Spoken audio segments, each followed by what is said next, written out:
All right. What is up, everyone? Welcome to the Spoiler Kings. My name is Tank Kramer. I am with Brian the Grizzly, Brandman Brandon, and we have special guest with us, Anzo, Big Afford Entertainment. What's up, everybody? What's up, guys? Thanks for having me. Let's go. Thanks for joining us. I've been about this for a long time. Yes. I've been telling everybody, watch Halo. This has been off the chain. I can't wait to talk about it. I know, like for the past month, I've been putting it in the thumbnail. We never get a chance to talk about it. Yeah, and I myself finally started watching it. I decided to get Paramount Plus. I can't wait to hear what you have to say about it because I know what these guys think. I can't wait to see if you liked it. Well, yeah, I'm still playing catch up. It took me a lot of convincing to watch it, but it did. What episode are you on? I'm only like on the third one at this point. Okay. Okay. The fourth one's a banger. Just so you know, it's a banger. The fourth one's when it really starts to like, holy shit, blows your mind. Thanks. I'm still a little biased on it because I hated the first season with a flaming passion. Me too. Yeah. I got mad when I saw the Steelbook on Best Buy yesterday. Yeah. I was going through Steelbook and I'm like, Halo season 1. I'm like, no, fuck you. Like, you don't get no money. Randomly throwing it out. Yeah, I was like, can I pre-order season 2 though? That's all you need is season 2. Season 1, you can ignore season 1. Because I seen the first episode of season 1, I was like, oh, this is pretty good. And then from there, it just went downhill. It was like it went down the crapper from there. Yeah, 100%. And I was like, season 2, I'm not really interested. But you get into those nights where nothing to watch and you pop it on. I was like, oh, this isn't too bad. But I was like, nah, exactly.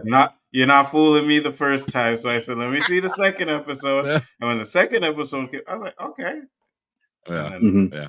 It wasn't about the third episode where I'm like, okay, this is something good. Like I'm not gonna be afraid anymore.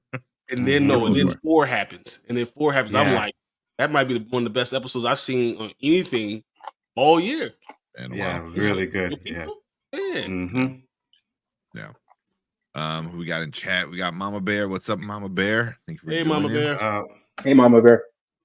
We got Brandon Davis. What's Brandon? I know we're gonna do our Roadhouse review. So I know Brandon was watching that. Roadhouse. Every time I saw it, I thought about Peter Griffin. Family Guy, yeah. That's why I'm sitting here. I haven't seen the couch since laundry day. That's see a laundry basket right over here, so I watch. Oh my god! I have like 4,000 comments right now left up. I just started cleaning up, man. So I'm nice and like nothing next.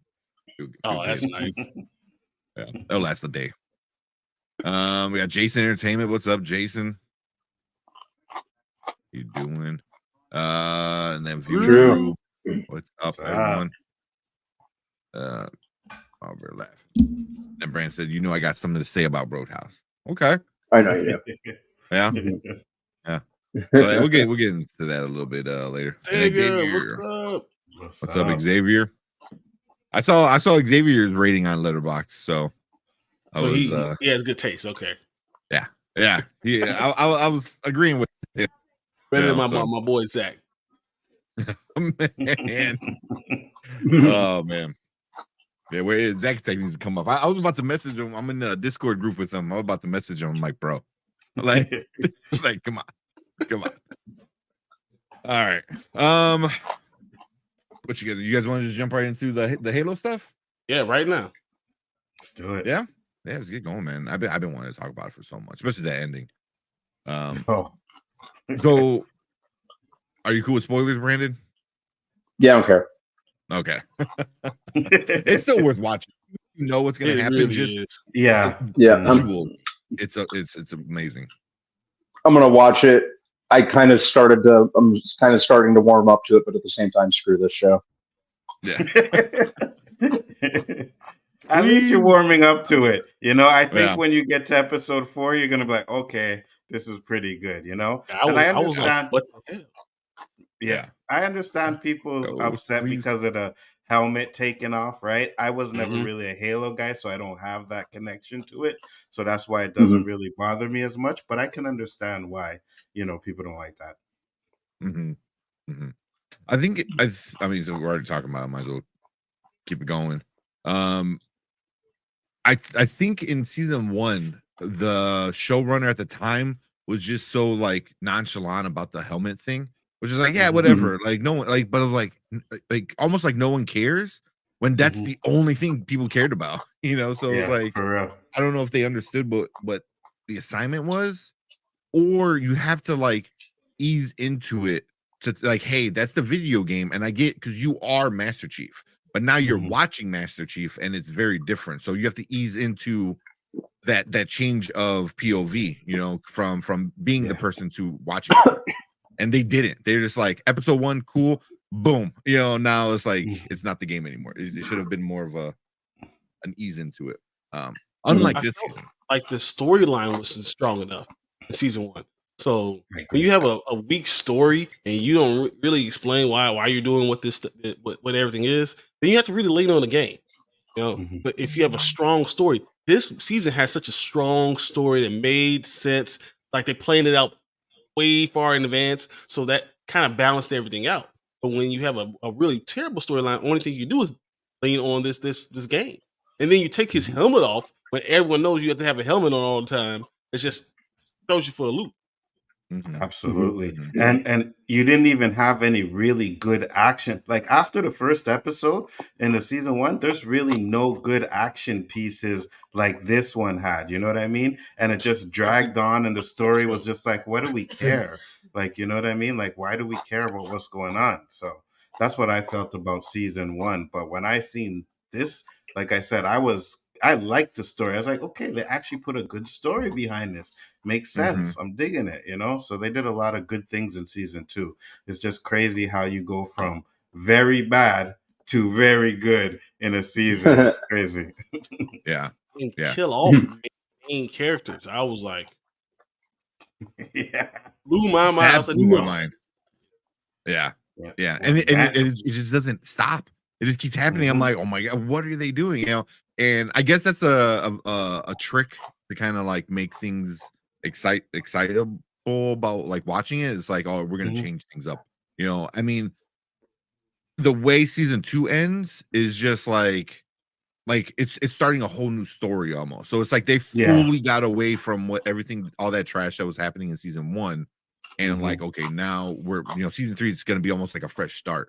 Where season two was like, we're going to clean the mess and make it better and get it. Because like for me, season two was like, you don't need to know what's going on from the games to enjoy what's going on here. Like we led you to certain things and certain people happening stuff, and I don't get into two spoilers yet, but things happen in the game from the show that happened in the game, and they explained it perfectly, and you don't Mhm. feel Mhm. lost. You don't feel like, oh man, I wish I would have played the game. Like they explained things, and it was well done, super Absolutely. well done. Yeah. There got some. So we're getting people hyped because I probably should check out Halo season two. Hell Yep. yeah, you should. I wish we could do a Yeah. watch along. For real. Especially that finale. That would have been nice. Y'all make me want Oh, to watch Halo. I have no idea what you're talking about. yo, It's listen, interesting. that It really is. fight at the end. Uh Oh man, I was like, yes, this is what I was waiting for. I That's was like, and he was this like, I got it too. Like they were going at it. yeah. facts, Yeah. facts. And it looked good though. It's Hmm. like Master Chief, he's in a suit and got all this stuff, and then it's an alien CGI dude, and I'm like, Hmm. I was really afraid it was gonna look bad, and it wound up looking flawless. Like it looked Yeah, really, really well like shot. So yeah, it shout out did. to the visual effect people in that one. I don't think Hmm. it would have been better if someone was in actual costume fighting. It's that good. Yeah. Yeah. Like CGI doesn't matter what they did. It was just so well done. Hmm. Mm-hmm. And little details, right? Because when Master Chief has him down on the ground and he's punching him, you hear a crack. And Yeah. then when they show him, you see that piece of his mouth is broken. I was Yeah. like, see, I Yep. like that. You know what Yeah. I mean? I really like that attention to detail. Yeah. How much spoilers are we going to say? How far you want to I, go? I mean, we can I feel bad for Brandon, but he said he's all right. And even if we get into spoilers, Brandon, I would still say watch it, man. So we can go have at it. on spoilers. All right, then now I want to ask a question. Then, so what's your favorite episode? Which I think the season finale was great. It was. I think it's episode 4 when things start to hit the fan and they start taking over Reach and stuff like that, and the war is just going on. And when Vanek dies, I didn't see that coming. Wow. I was like, oh, okay, this the stakes. You know what I mean? I love stakes when they have these kind of things in shows where it's just like, oh, you don't know who's gonna survive. So I like that. I think it's episode 4. Man, from episode 4 on, like was great. So that whole second half of the season, but I think episode 7 was really interesting. Was that was the one where they were training the third generation, right? Of Spartans. That one is when it kind of interesting because you're like, man, who are the good guys? You know what I mean? Like, exactly. And really, I mean, you always had that idea, but now it's like shit, and the way they took the guy that you thought was the bad guy and made him into like he's sympathetic because you're like he thought he was doing right, and then he realized even he was against what the hell was going on with this. Like he was just another pawn in the big picture, and you thought he was like one of the big guys, one of the big assholes. He still was an asshole, don't get me wrong. Like it doesn't fix what he did in the beginning, but yeah, that 7th episode that sets up the finale I thought was really interesting because that's kind of a big episode. It's like if you want a big finale, you have to set it up, and that one set it up really, really well with Kai and the Spartans and stuff like that, or the Spartan 3s or whatever they're called. So, what about you? See, it's weird because like I feel like they were setting up Riz being someone who's going to get out, or die or something like that. And as soon as you focus on Riz, they throw that curveball in episode 4 with Vanek. And I was like, whoa. And then even Master Chief getting knocked out, and them fighting without their suits. That was amazing, and how badass they were anyway. And the way they explained, they described Master Chief, and they said he's basically the biggest human you've ever seen. Which I just thought that was pretty cool. And how hard he was on Riz and Vanek and all of them, and I that was great in that early part. But I have to agree, episode 7, when you realize everybody's a bad guy. I mean, and there's infighting everywhere. It was so well done. The Covenant were infighting. We were fighting. Everyone was. It was just crazy. And ours like Soren too. Soren and being once again we see being a black father, having this son, right? And you want to toughen him up. So it was always that line of like, I'm trying to toughen this boy up and give him this opportunity to be this, and also I have to protect him because he's still a little boy. And seeing that constantly being pulled and plugged, and I thought that was really interesting. So I'm gonna go with 7, though 8 was the finale and was great. I'm gonna go with 7 because there's just so much in there. But what you saw with Sun and all this stuff, I just thought that was so great. Even with Perez, and her stuff. So I think everybody had some good stuff to do. That's what I really liked about this season. You know what I mean? And I have like some really good moments, like where Master Chief first meets up with the guy, I can't remember his name, the white guy that he thinks is bad, grabs him by the neck and is like lifting him off of the ground, right? Yeah. The scene where he's talking to the other Spartan and he's like, I need you. Like, I think he killed it. He did a really good job, but Joaquin did a great job as well. The acting was so good, man. So good. What up, Tony? Shout out to Tony. Tony. I can't even say even Quan, because Quan was annoying as crap. Yeah. And here, she was such a star. Like, she was essential to that whole story. And I loved it. I didn't hate what's the name? Cortana this year. I didn't hate. I thought Cortana was very interesting the way they did her, and then him getting her back and him actually needing, I'm going to sacrifice my life, sacrifice his whole mission to go get Cortana. That was just amazing too. Like, it's just that was the best. Like, was that episode? Was that 7 or 8? When he's going after the ship, and then the lady in charge was like, why is he gonna go save a ship? There's no one on it, and like Halsey is like, oh, not to him. There is somebody. It was just like, oh my god, it's like, it was so good because I'm like, wait, who? I'm like, oh my god, it's Cortana, and it was so dude. So and then, but then when Jacob died in 4. So I think that's who Cleves is asking, right? He goes, I got a question. Was the dude from Black Lightning blind? Yes, no, so he's talking about wasn't that Jacob? No, the blind guy, the light skinned guy. The light skinned guy. Yeah. He played Tobias. Tobias, Black Lightning. So I believe he was blind in the show, right? In Halo. So what happened was Spartans get, they have to take the whatever they go through the trial to become a Spartan. And if you're good, you're a Spartan. And if you're not, something happens to your body. So what happened was Soren, you saw with his hand, right?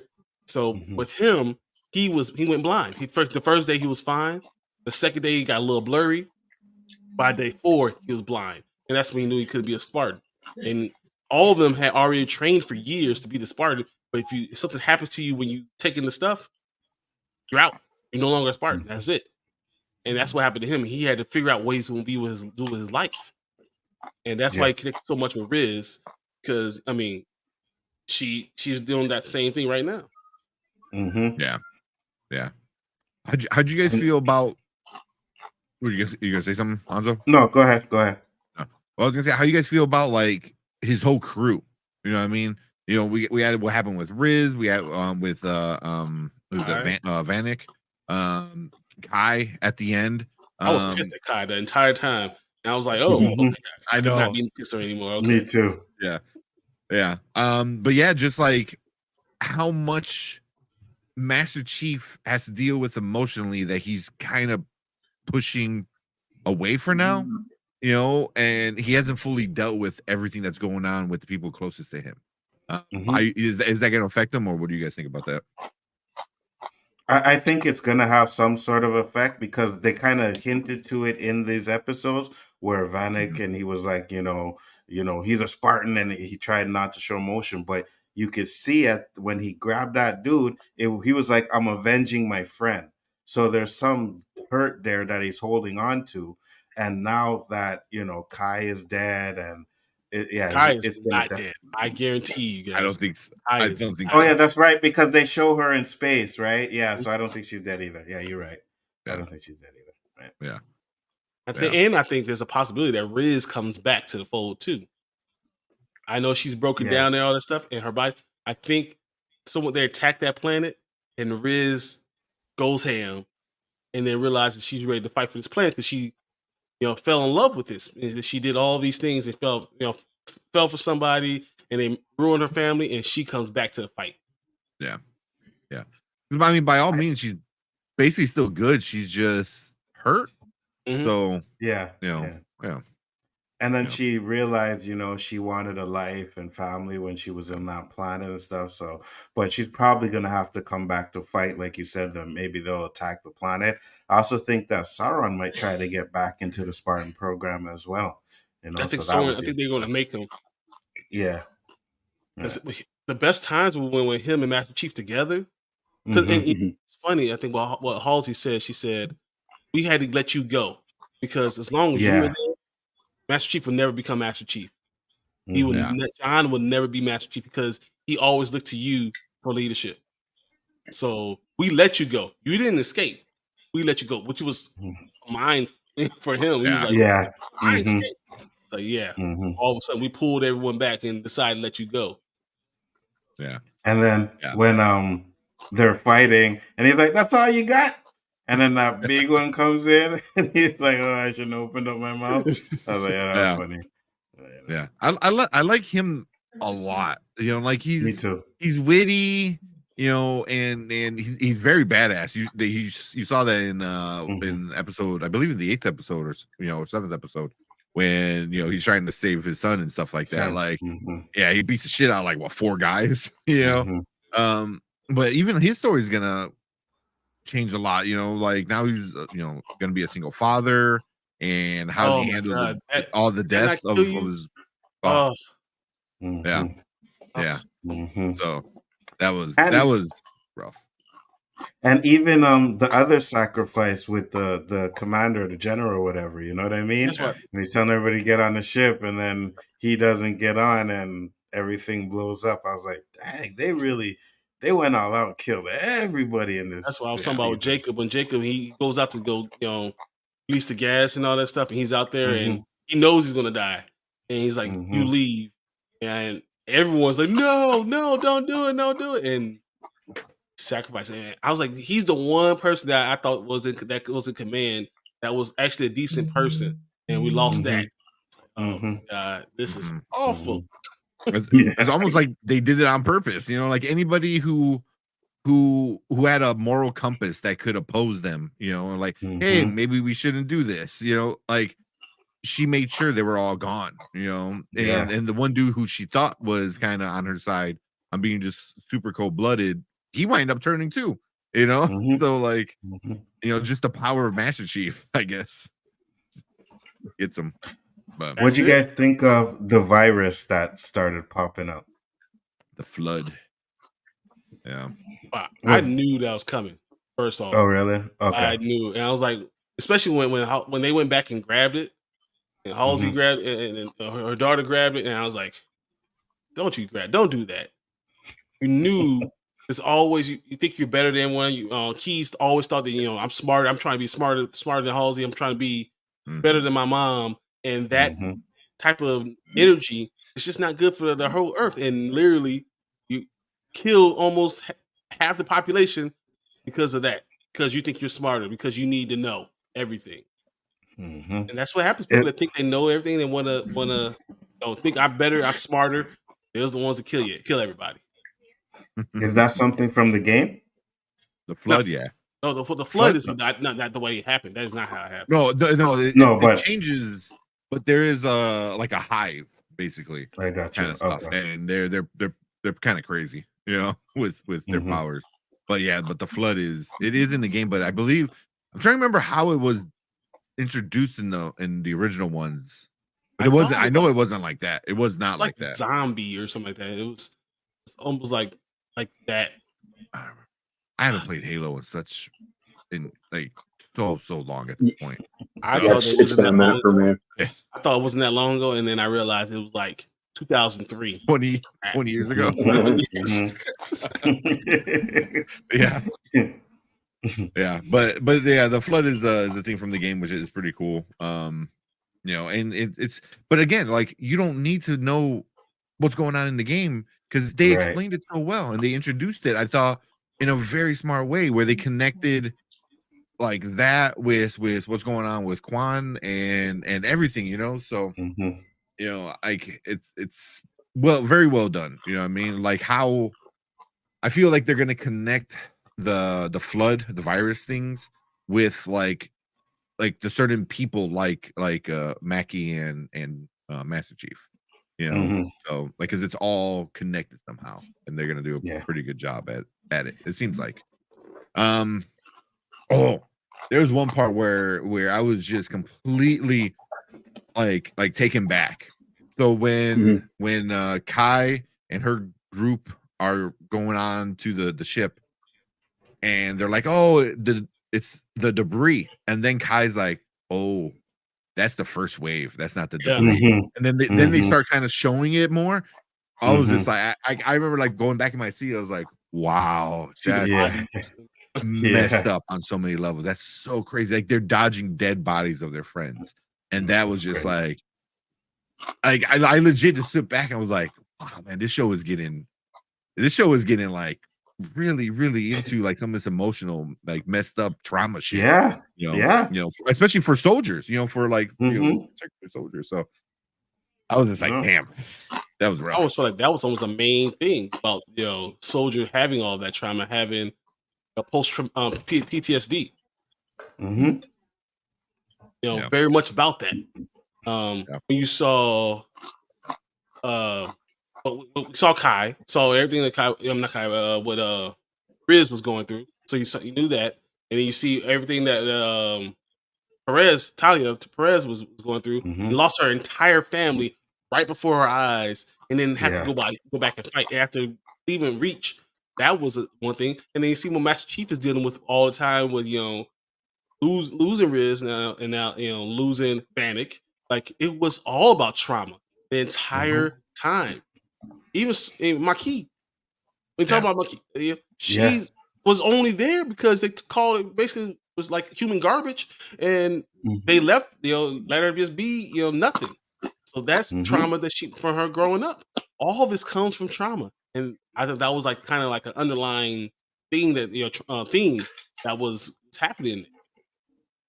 And to your point as well, right? The Spartans, they got rid of their chip, so they've had their feelings and everything suppressed for a long time. That's why you can see Master Chief is having a hard time dealing with some of the stuff he's dealing with, right? And I like that they put that aspect in there. It's like, okay, like for so long you haven't had feelings, you didn't feel nothing. And now all of a sudden you get feelings, you have people dying around you, you see what's going on. And from the start, he was always trying to do the right thing. You know what I mean? And that's part of the story that I really liked. It's like, wait a minute, why doesn't no one believe Master Chief? What's really going on here? And you find out there's some stuff going on in the background that I was like, okay, this is well done. Really good. Yeah.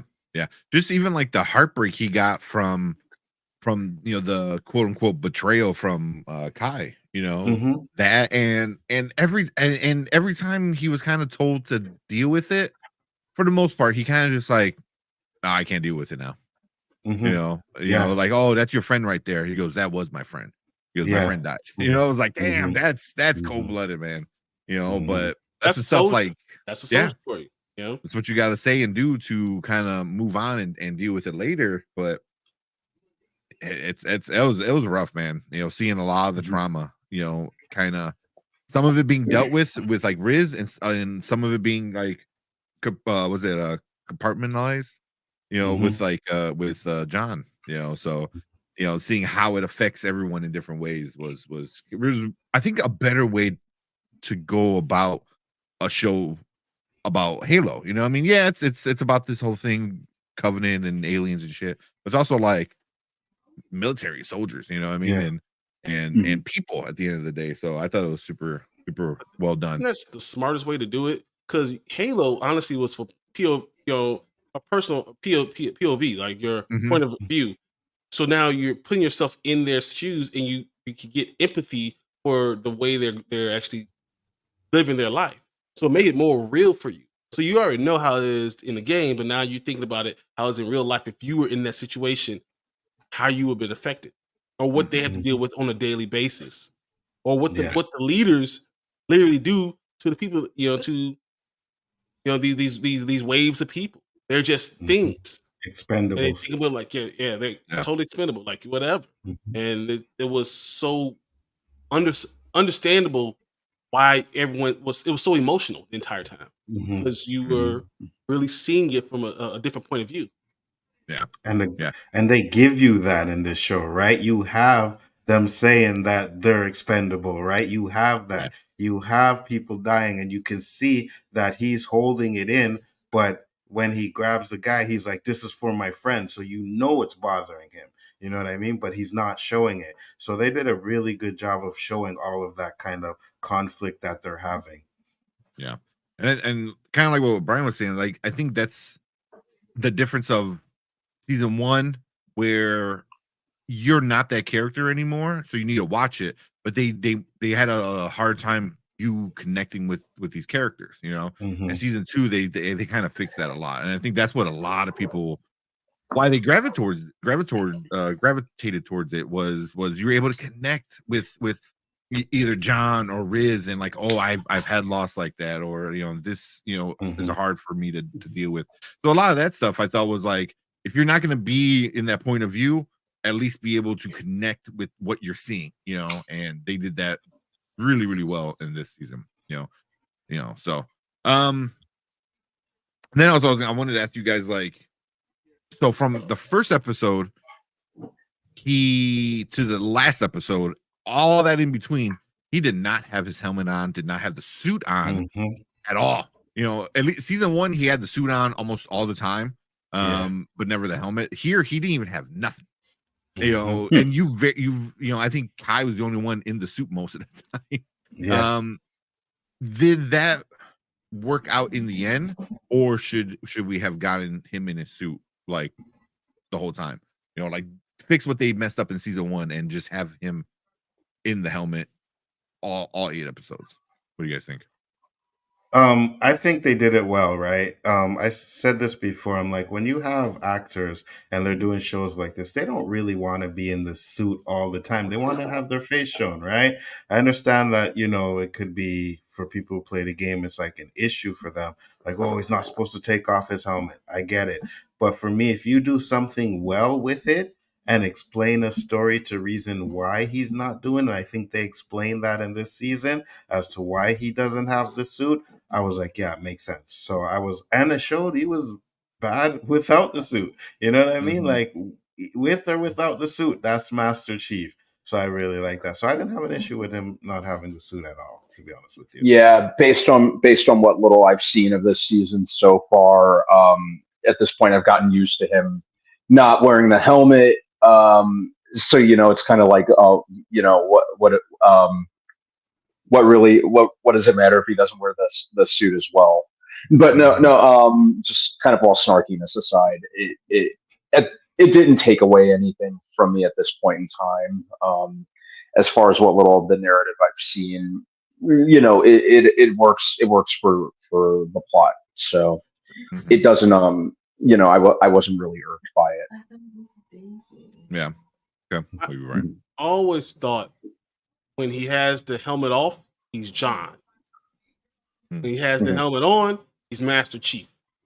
And helmet on, they're trying to show him in war plays, and the helmet off, they're trying to show the inside of the man and him trying to deal with it. And I thought that was pretty apparent of how they did it in this season, more than because it was kind of convoluted in that first one because he had Cortana and he had his helmet on. I mean, when he was doing emotional stuff, anytime he was dealing with personal stuff, he was like a man.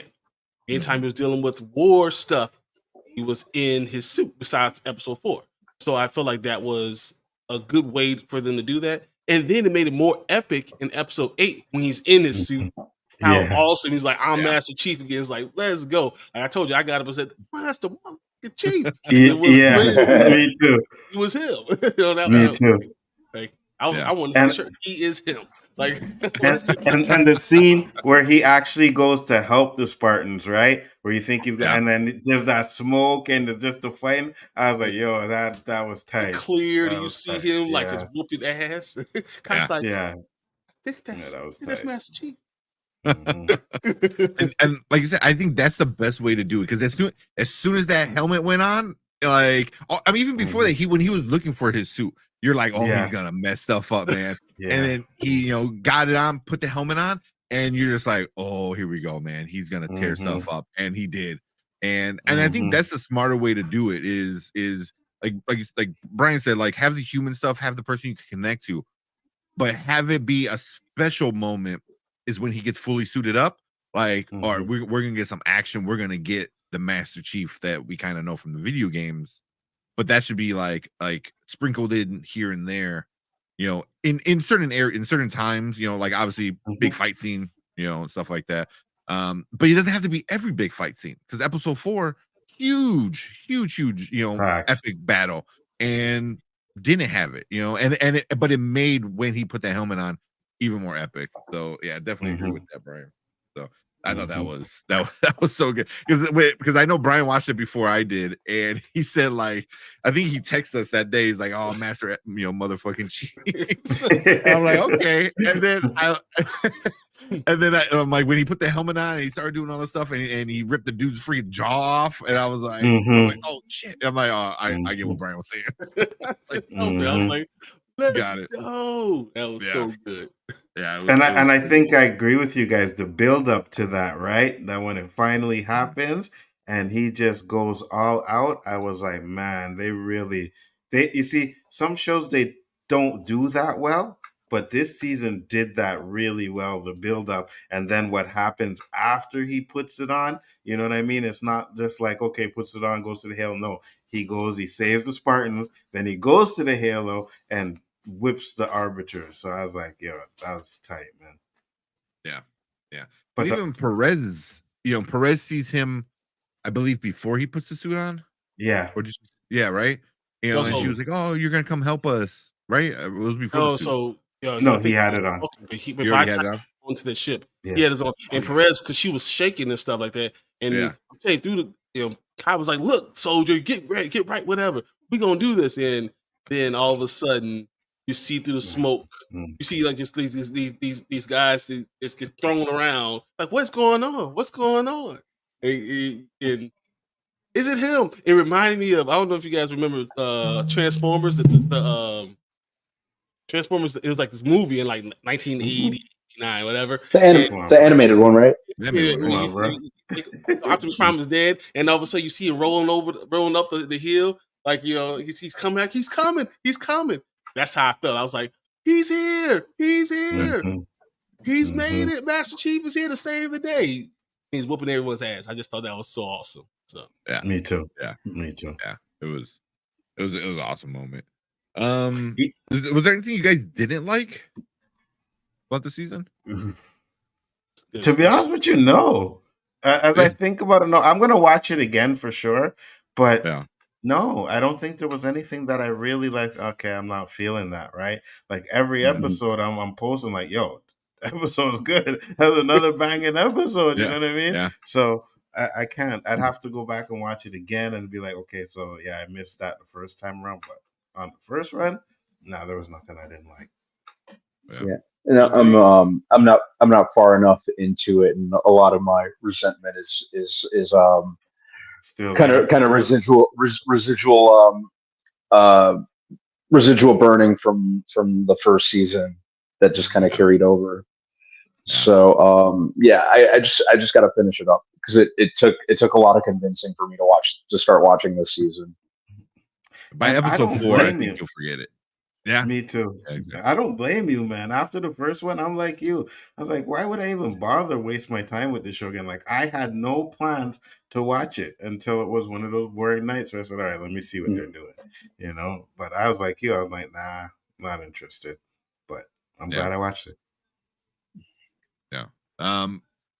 For me, I think it's not bad, but I thought the first episode was weird because I'm like, okay, how are they gonna continue the story? And it's episode 1 just started, and I'm like, I'm kind of confused. Yeah, for most of it. No, like you start off like I don't know the spoilers, the first episode, but you start off, you're like, what's going on? Is it a dream? The whole time I'm thinking it's a long ass dream. Then you find out like, oh, they ripped Cortana out of him off screen. They did all these things off screen and kind of continue a new-ish story. That Cortana, it was on screen. No, last season. No, I think they did. Yeah, I think they did it last season. I read her last season. Yeah. Then he went in and I thought that's how much I probably hated that last episode. Yeah, so they got rid of her. The helmet with him, and it was so stupid. And that's all I remember with Cortana taking over, and she did. But then after he got rid of Cortana, and they actually did it because they feel like that she was a problem with controlling him, so they got rid of Cortana. Okay, I don't remember that. So that's probably why. But I mean, like I said, it wasn't even a bad thing. It was just like a confusing thing for me. It was like I was kind of like, what's going on? But by the end of the episode, you're like, oh, okay, I'm caught up enough with what's going on. Where and she's actually in the suit now and not in his mind. You know what I mean? Yeah. So I think that was an issue that a lot of people had from the first season too, and they fixed that. So now she's actually in the suit and not in his head. Yeah. Which I like better. I like that better, to be honest with you. Yeah. Because the whole being able to read his thoughts and everything like that, I thought was a little too much because I was just like, and then they kind of made him like romantic in Yeah, some almost In said the, that. yeah. But you know, hmm yeah, like there was this weird very three-way, low. yeah, between him, Yeah. Mackie, and Cortana was this weird, love triangle thing, and I hmm digging it because it made no sense on any level between any of them, Mhm. So, hmm and I thought they fixed that, but Cortana and Mackie's relationship was interesting this season. Yeah. Mackie and John and Cortana, like all of that was just fixed, and it was just so much happier. And then Like, at the end, you got Mackie on one side and John on the other. Yeah. And not worried about no. We're on opposite sides. John explained it like, look, you trying to do this, I'm trying to save it. hmm We are totally different. We are not the same. And I feel like having defined roles really worked out for them. Yeah, me too. Me too. Yeah. And the fact that, because like I said, they had that love thing in the second one, thought maybe they'd kind of rekindle it in this one or some kind of way, but not really. And Mackie actually showed her loyalty to the Arbiter. You know what I mean? She burned her chest and everything. She's like, I am you, you are me. So I like that too. I think that it was better they went that route than to try and do this love triangle thing again. Yeah. It was weird. And then with the ending with Guilty Spark popping up, how'd you get? Which is, if you don't know the game, it's, I guess like the speaker for the Halo. Yep. I don't know how to Mm. but he like represents like the voice of Halo. So I got you. he's not actually the Halo. He's more of a representative of Yeah. Halo. How'd you guys like that? With popping up. Didn't play the game, so I didn't really have any reference to that part. Mhm. But it just had me interested in where they're gonna go in season 3. I was like, okay, this is kind of interesting. So I'm excited to see what they're gonna do with the next season. Yeah. I liked how they had both had to tell their story to them, like, and explain why they're here and who they are. Saying he even said at the end, I enjoy trying to get to know you. Mhm. Go ahead, you're allowed to go on, but it's gonna be more. You got a lot more to do, but Mhm. this is not the end of your journey. This is just the beginning. I thought that was really cool the way they kind of set that all up, and even how John was explaining everything to him the entire time. I like the storytelling aspect to it. Yeah. Mhm. Yeah. It was really good. Even the part where John was like, "Oh, don't trust her. She's dangerous." And then he's like, "Oh, that's what she said about you." It's like Yeah. very interesting, how Mhm. both sides think they're right, And if you ever play like a video game, stuff like that, Halo kind of does it, like World of Warcraft kind of does it too. It's like the other side thinks they're the good guys, Mhm. and they have reasons, which I kind of think in season 3, the first episode is going to be a copy of the end of this season, but with her. You know what I mean? It's gonna be Yeah. with her telling the Guilty Spark her side of everything. So now you kind of caught up with both sides of the story. Because right now you only got his. So Mhm. yeah. Yes. Um, anything else? Anything else I might have missed? No, I mean, because it's just not. I admit I didn't like. It was just good. I Yeah. like the family aspect. I loved all of them. Every single Mhm. one of them. I feel like we're there for a reason, and they did well. I Yeah. agree.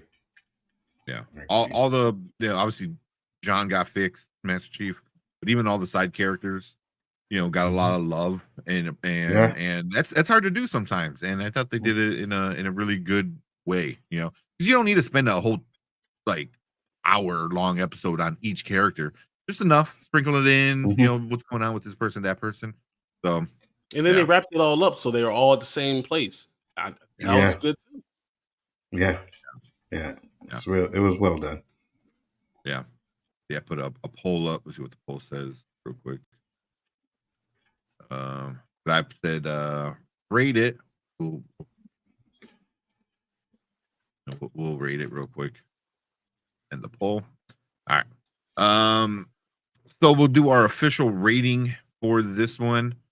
Now, later, never. Now means you got to check it out right now. It's worth watching. Later means you can whenever you get a chance. And never means just skip it. Anzo, what are you gonna give Halo season 2? I'm giving it a now, guys. Go out there and watch it now. After this stream is done, go watch it. It's now. Yeah. So I know, Brandman, you're started watching it.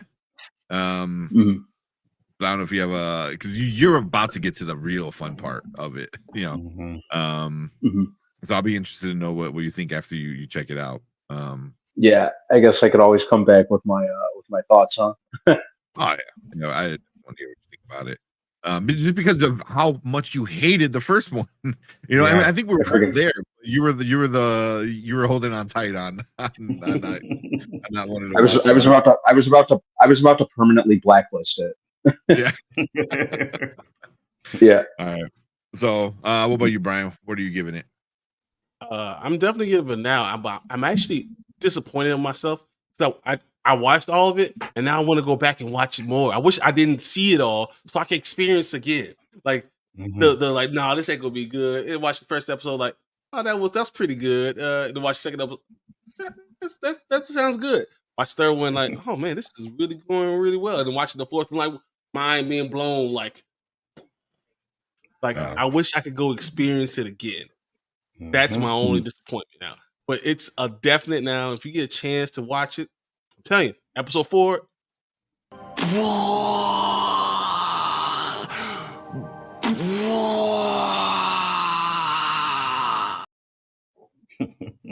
Happening. Yeah. Because especially like that's the episode where you're like, oh, this is we're done with season 1 trash. Like, yeah, for we're real. into some really good stuff. Thank goodness.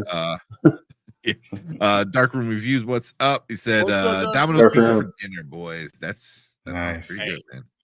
I go for some Domino's right now too. Mm-hmm. Yeah, for real. Pizza anytime. So enjoy the pizza, man. And then so I'm giving it a now. It's and I wasn't gonna give it a shot, and then Brian wind up. He's like, "No, watch it. It's pretty good. It's pretty good." And I was watching other people online. They're like, "Holy crap! How did a trash pile become like salvageable?" And then finally, I gave in, watched it, and same thing. I think I watched the first 3 episodes right before the fourth one came out, and I was just like, "All right, this is good. This is really good." But yeah, it's definitely a now. You don't have to watch season 1 to watch season 2. They kind of catch you up enough on the important things, and you don't need to play the game. I think they did a really good job at that. So you can just skip season 1 altogether and start on season 2, and yeah, don't even learn the trash heap of season 1, because that might just ruin it. Yeah, if anybody goes and watches season 1 first, and they're gonna be like, "Nah, I ain't gonna watch it." Because if, like, let's say it just came out both seasons, and I said, "Let me watch season 1," and I watched season 1, I would have like, "Nah, I'm done." But how did this get another season? What the hell? This is awful. You know what I mean? Like, and I'm like, I ain't watching season 2. I wouldn't do it. So, yeah, I agree. Yeah, just skip season 1. Yeah, completely. But cool. Unless you guys got anything else, yeah, we can wrap this up. Yeah, wrap it up. Moving on. So that's our kind of like thoughts of the entire second season of Halo. It's streaming now on Paramount, so we all recommend it. Go watch it right now. It's worth the $5 or whatever. Yeah, it's nothing. It's like $5 a month. Yeah, I mean, 1 month. Just 1 month, watch it, and then you cancel it, because I don't know if there's anything else on there right now. Hey, talking about, I watched Star Trek. I was watching Star Trek: The Next Generation today. That's something I caught on there. And they have the original TMNT animated series and a bunch of Nickelodeon stuff. Yeah, they have a lot of Nickelodeon stuff, which is what I watch a lot of. So I might just go ahead and keep it. Yeah, nice for that. But check it out. We appreciate it. Thank you, Anzo, for joining us for this season 2 breakdown. You want to give a quick shout out to your channel? Yeah, guys, Bigger For It Entertainment. Just type in the name; it's there. I just appreciate you guys for having me on, man. It was fun. Thank you. Oh yeah, man. Dude, thanks for joining. Yeah, you're always welcome here, man. You know that. So, but Appreciate cool. it. That's it from us. Thank you again, Anzo. Thank you guys again for watching on the replay. Leave a comment, let us know what you think about it. Hit that like button, hit that subscribe button. Make sure you go check out Anzo too and hit that subscribe button over there. But that is it. If you're live, stick around because we're gonna move on to our next topic.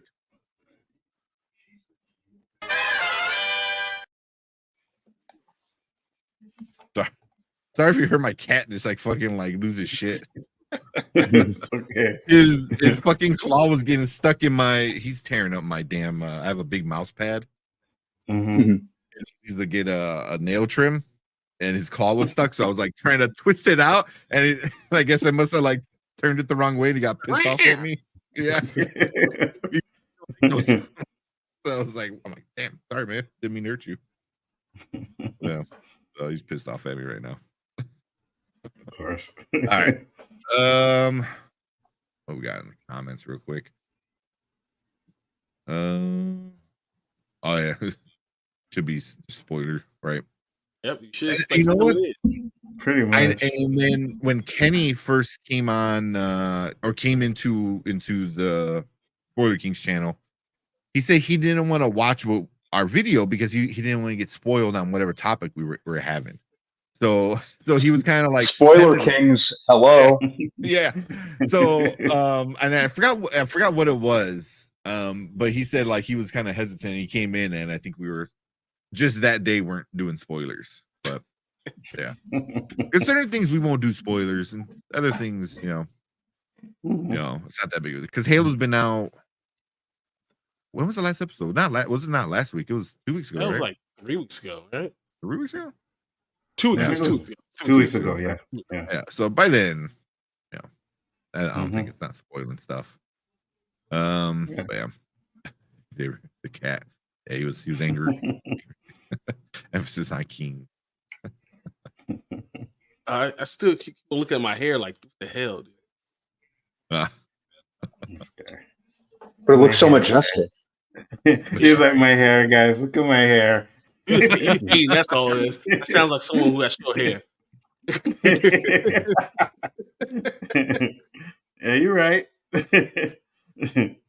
I was going through our old videos, man, and like when Brian had like the short, like super short, a little terrible fro, and all of a sudden you got a little twisty, and then that's why I look at sometimes I look at our thumbnails. I was like, oh man, my hair is stupid long now. So actually thinking about growing a fro for the summer, maybe a fairly big one. Like get that Huey. That's what I'm talking about. You won't have one. I was thinking about going for the Huey this summer. At least as it gets warmer out. So. Yeah. I mean, that'd be cool. I still want to see the picture of you with your long hair. Oh yeah, you gotta find the trend, man. What you doing? That one, man. Oh yeah. I got a lot of them. Yeah. Then Brandon Davis said, "I'm caught up on Invincible." Dude, nice. You did that fast. Yeah. That was It's a show that hooks you. I'm assuming Brandon liked it. Well, I hope he did. But yeah, it's just one of those that you start watching, and I really like shows like that grab you. I've actually gone back several times and rewatched season 1, and I'm pretty sure that by the time season 2 is all done, I'm gonna watch them together.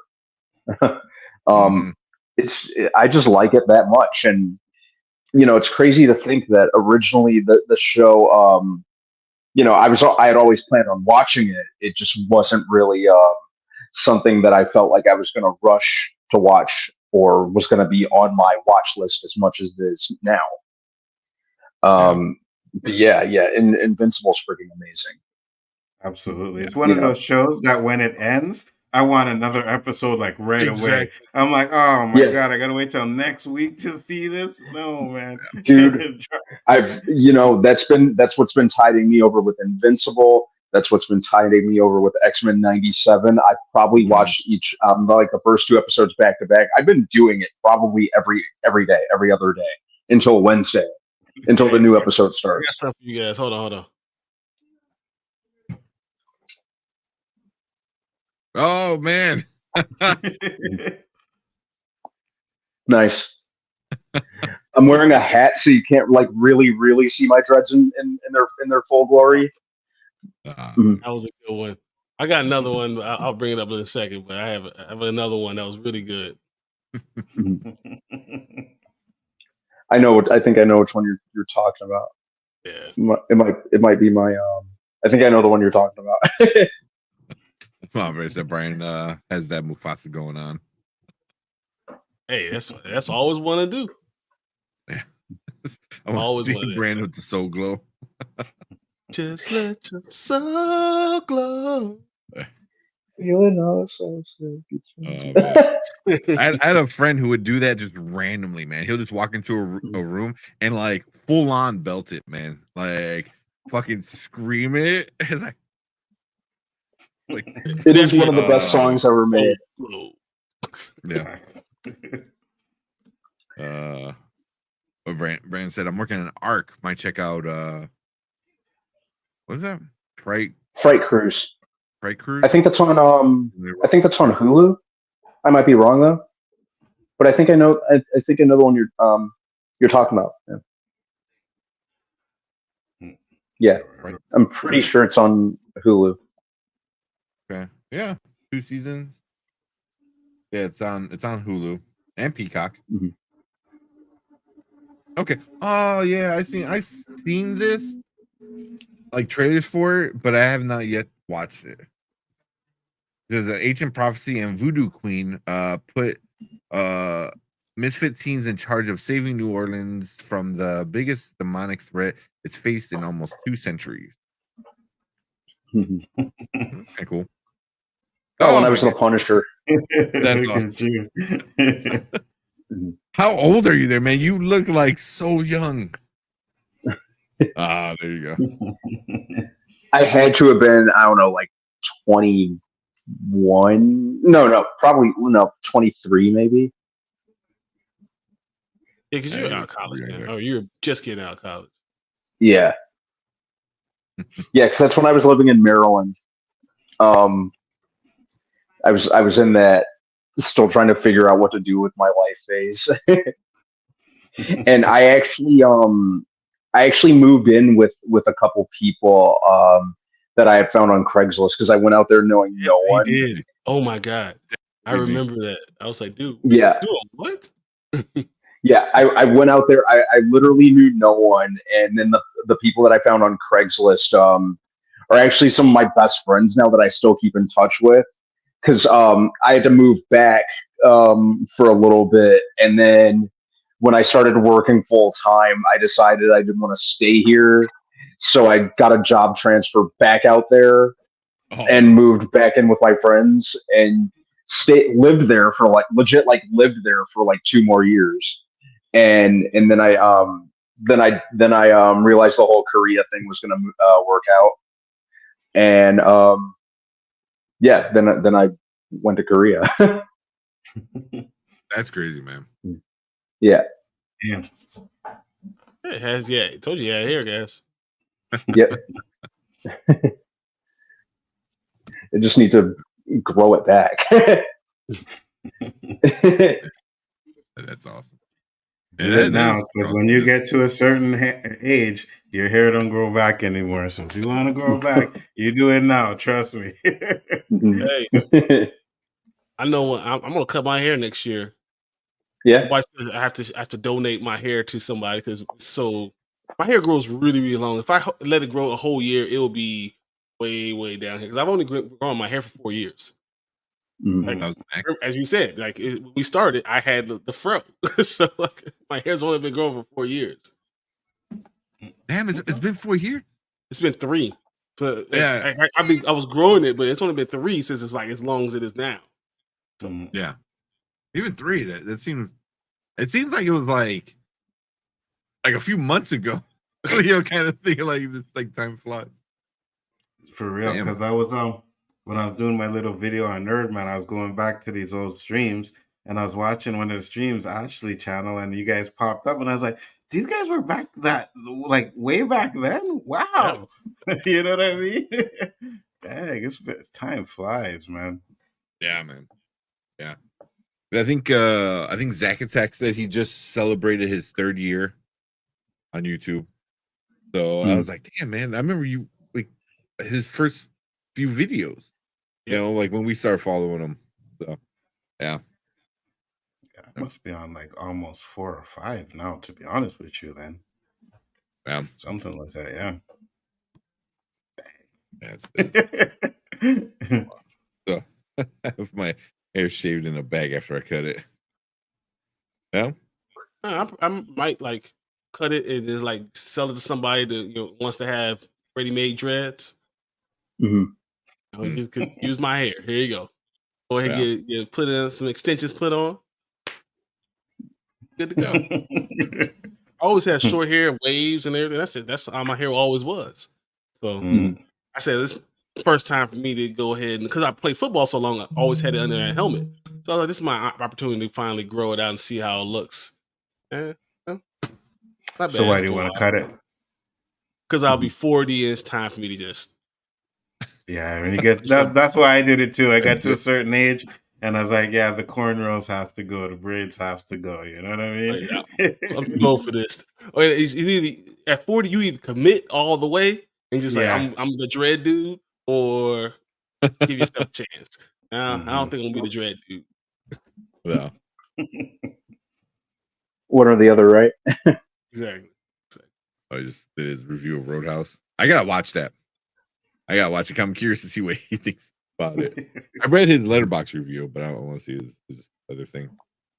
But yeah, I think my girlfriend, she has like super long hair, and she's cut it a couple times, and we gotta donate it. We just haven't had a chance to, but each one is like at least like 13, 14 inches of just hair in a ponytail, that we like send out. And I was like, damn. So, and she got at least another like 13, 14 inches to cut off again, at least. Yeah, she does. Who are you guys sending your hair to?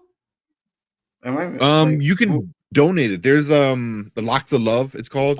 Is one of them. Really? Yeah, you can send it, and what they'll do is they'll make hair for like cancer patients. Cancer patients. Okay, yeah. I know what you're talking about now. Hey guys, can you give me like 2 minutes, please? Yeah. All right, I'll be right back. Get back. We do Roadhouse. House. Yeah. So which is cool, if you have a lot of hair, and to help somebody else out and stuff like that. So this is cool. So that was one thing when I grew my hair long, I didn't donate it. I just cut it. Like that was it. So I had mine. Imagine me walking down the street and looking at someone's hair like looks like my hair. Yeah, me too. When I just went to the barber shop and I was like, take it all off. Are you sure? Yeah, take it off. So yeah.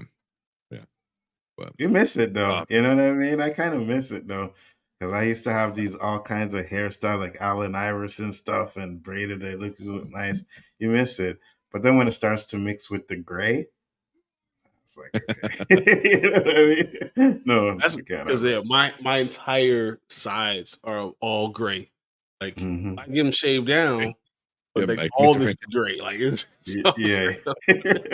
started to get in the beard, and like might be the time. Like, I'm not getting any of my beard. It's got like this random like the strands. So I hopefully I'm lucky. My dad, he's old. Yeah, I think he's gonna be almost 60 or something like that. He has like last time I saw, like no gray hair. Like he's just like no gray hair, no balding. I was like, yeah. So dude, my dad was bald when he was 32. No balding in my family either, and the grays like on top of her head, not so much, but it's like on the face and all that stuff. That's where you can see like a lot of grays, but on top of my head, not so much. Yeah, that's good. You can always shave off the beard a lot easier than than get rid of the grays on the head. Oh man, for real. But,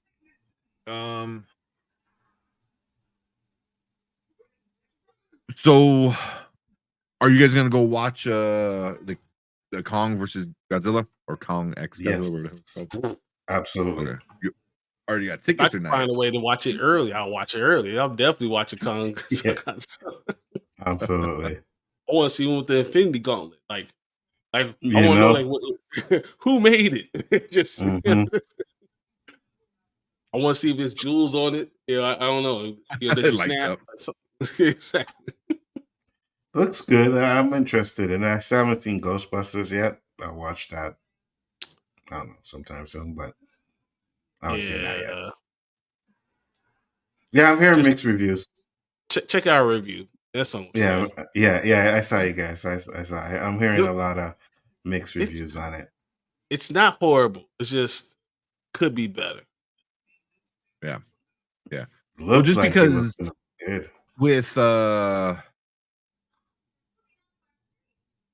With Godzilla versus Kong or Godzilla X Kong coming out, that could mean each movie, each opening weekend this month, all had $40+ million, which is like a lot for an opening weekend. And you're talking about, the first week was Doom, hit it. Second week, Kung Fu Panda, hit it. Ghostbusters, hit it. And now the last week coming in, I believe it's coming into the last weekend. The Godzilla one, and I was like, damn, are we gonna have just like a really great box office month for March? I sure think Which so. is- yeah. Mhm. Which are like, damn, And Which Dune that- still that'd has be some kinda- legs in it, so yeah, it looks like Mhm. we'd have a good month for box So- office. So Dune in 1 month could possibly hit $600 million. I think I'll do it. Absolutely. I know people are saying I don't think don't so either. I was gonna say that. I know a lot of people are talking about it hitting $1 billion. I said I don't think so, but It maybe depends on the legs.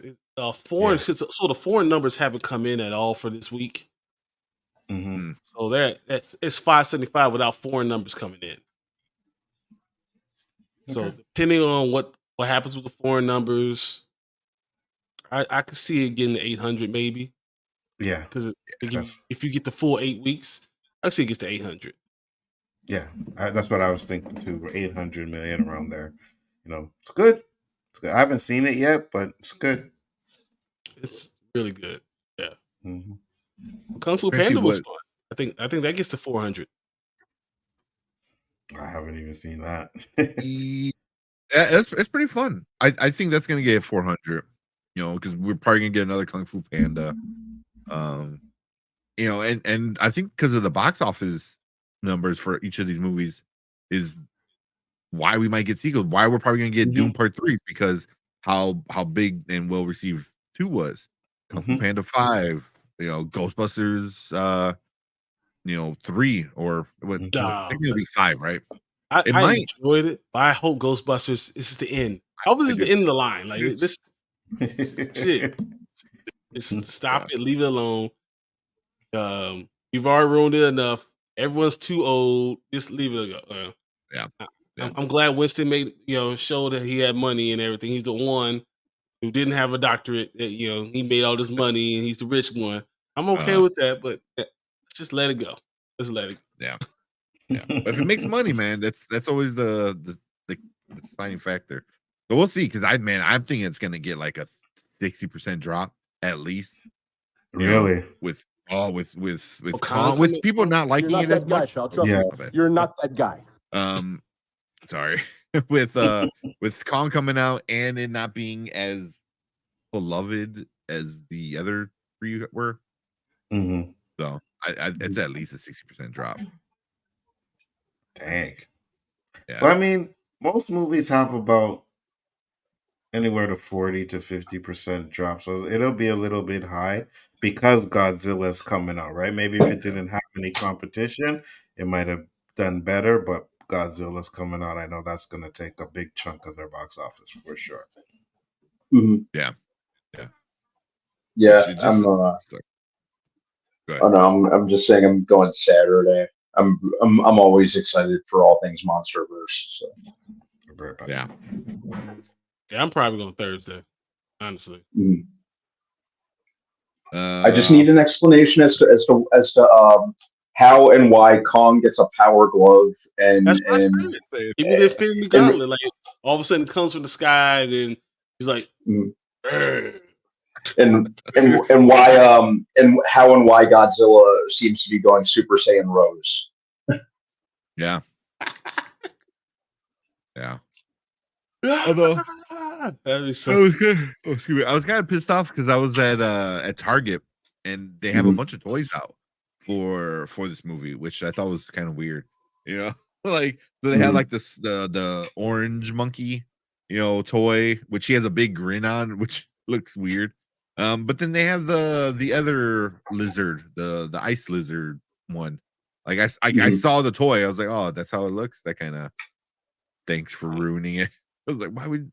And I wasn't even like looking for it. It just was right there as I was walking past it. So I was kind of like upset. Like, I'm kind of curious. So even though I'll be upset, I want to see how this thing looks. I think it's gonna be good, but if it has that human issue again, you know what I mean? Because I think that's what really ruined the first two. The humans, I just didn't feel them at all. So I think if they have that problem, it's gonna hurt this movie. They dial back on it a little bit. Yeah. At least the human characters were mostly tolerable. It's not like they were the humans in the Michael Bay Transformers movies. Yeah. Super bad. Xavier said, I got my tickets for Godzilla X Kong for Thursday. Can't wait. Nice. You know, once again, when it comes to the humans, like I said, like Dan Stevens is one of my favorite like newer actors. So and anything with him is instantly all right with me. I think he's such a good actor. Yeah. Like it says Kong beats up Thanos. That'd be funny. No, I wasn't asleep. I was looking at the toys. Did you find it? Yeah, I saw it. Did you find it? This looks like Godzilla was with ice. White. Like, yeah. It was just like I'm like, oh. That's why I was like, I guess I mean find out this way rather than be disappointed, but I don't know. Brian Davis said he used to have braids, perms, wraps, shirties, finger waves. Dude, I could at everything. Finger waves, man. That is hilarious. My next door neighbor had finger waves, and then he wouldn't go play basketball with us because he was afraid he was going to sweat out his finger waves, and then the hair would be looking like this the whole time. Like, jumps up. You have the S curls and all that stuff in your hair. Had all of that. You know what I mean? Yeah. All of it. So I'm right there with you. Yeah. So I'm getting them confused. Skull Island was with Sam. Yeah. ML. Yeah. Is that the one in this new universe? It is in this new universe. Yes. Yeah. Yeah. Because they said that in that one Kong was like an adolescent and was still growing bigger. That's why, like, you know, he was that big in Kong Skull Island, and then he was like even bigger, like twice as big in Godzilla vs. Kong. So, but to answer your question, I'm confused. Where do the other monkeys come from? That's an excellent question. I've been asking myself the same thing. Yeah, but I guess we'll find out in a couple of days. Huh? Yeah, in the last one, they went to that other dimension, right? Yeah, there was nothing else there. Yeah. And nothing was there. And then now it's like 35 monkeys looking like King, like the Council of Kings. Everyone's running around like, I'm like, what is going on? You weren't there like literally 4 years ago. You weren't there. Yeah. I'd be interested to know. So that means this is the third one. So there's a guy. Technically fourth. Yeah, technically the fourth. Yeah. It's gonna be fourth. Yeah. Yeah, because in the monster verse. No, Bob Bear said, you see, when a man monkey meets a lady monkey, and a baby monkey happens. It's in another dimension, so it's possible maybe 4 years is like, I don't know, 100 years to their time. You know what I mean? Yeah. Yeah. It's the only dimension that has dinosaurs around. We're talking about. So here on But, Wikipedia, the Godzilla from 2014 counts towards this universe. Skull Island, Godzilla King of the Monsters, Godzilla vs. Kong, and then This is the New 5. Empire. Yeah. Oh, Monarch This would be the too. 5th. Monarch is the TV show, but it's connected to it too. Yeah. Yeah. Pretty good show. Yeah, it was pretty good. I gotta watch it. Because I heard really good things about it. Like, it's really good. Yeah. Yeah. It's right here. I guess Skull Island on Netflix, animated show, There is technically there's like that's what Wikipedia is saying, that it's part of it. It's the same Kong, I guess, and then Monarch. I didn't even know there was one. Me neither. So, thank you, Wikipedia. All right. Mama Bear's funny. What you say? You ain't nothing but mammals. So let's do it like we Do it like they do on the Discovery Channel. Oh man, guys, they're one of the only bands I never got to see live because I heard their shows were kind of like wild. I'd love to see Bloodhound Gang live. Yeah. I have no idea. I just know that one song. That's I'm right there with you.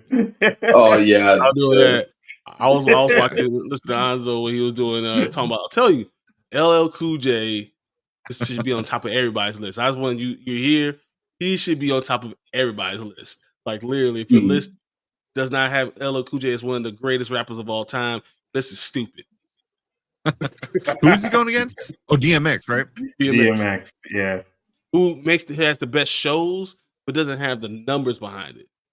Mm-hmm. You know, he's probably one of the greatest shows you could ever go, concerts you could ever go to, because the man preaches, he cries, people like get baptized as he's going through. Really? It's crazy. Yeah. It's crazy.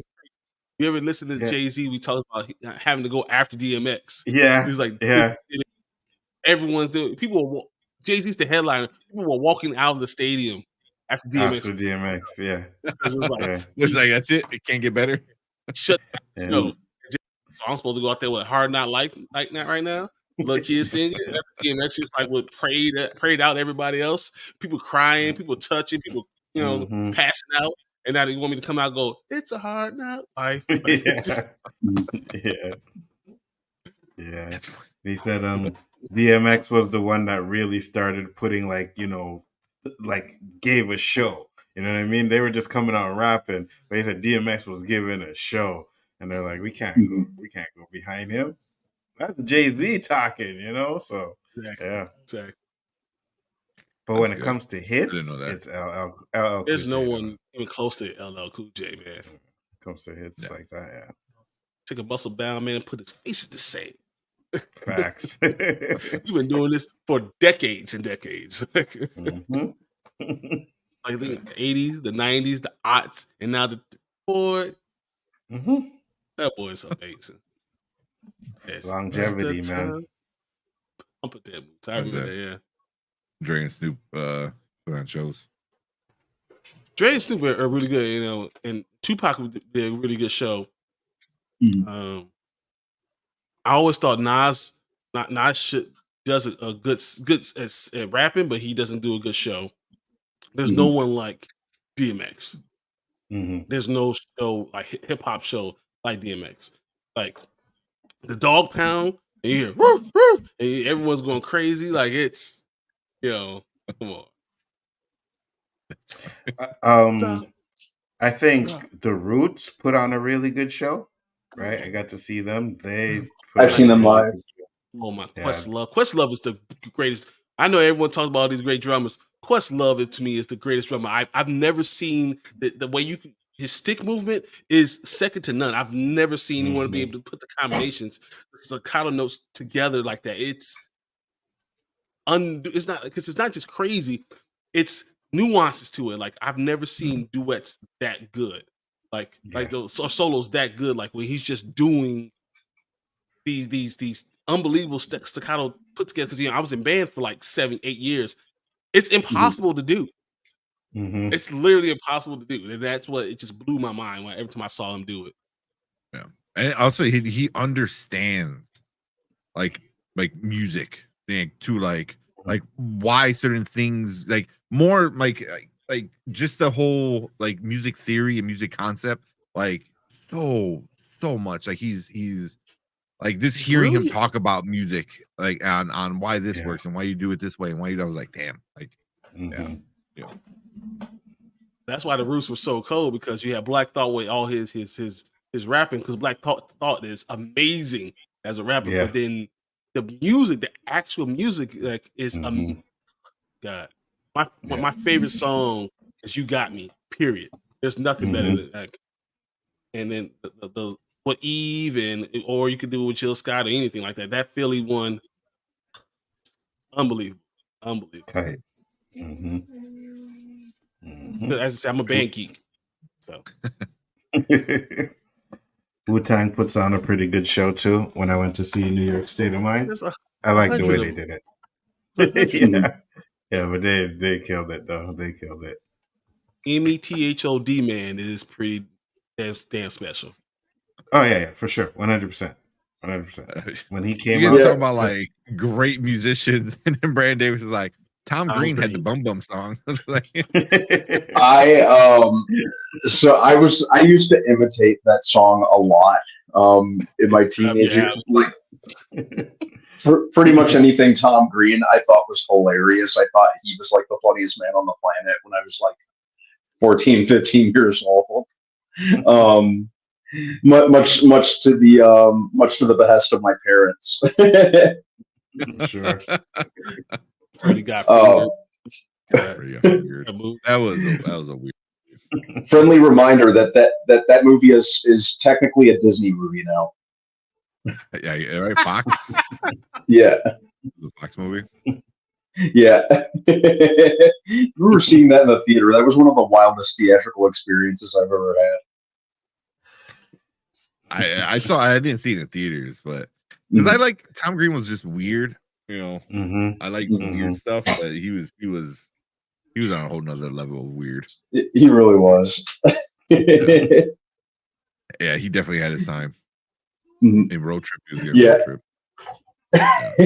Like hearing Tom Green talk now was just like kind of like what Brian was saying earlier. Like at a certain age, you're like, okay, like I need to, you know, kind of be my age. You know? Yeah, you know, he's definitely toned it down a lot, and he's kind of you know, he does pop. He was actually in a hip hop group based out of Canada. At one point. Don't put down Canada like that. No, he actually was. They were called Organized Rhyme. Was the name of the group. Interesting. Yeah. Organized Rhyme. Oh, isn't that the scrawny dude that dated Drew Barrymore? Drew Barrymore. Were they married? Yeah. They were married. Yeah, married. Yeah. Yeah, married. Yeah. Not for long though. Yeah, because she got tired of him waking up and still stupid.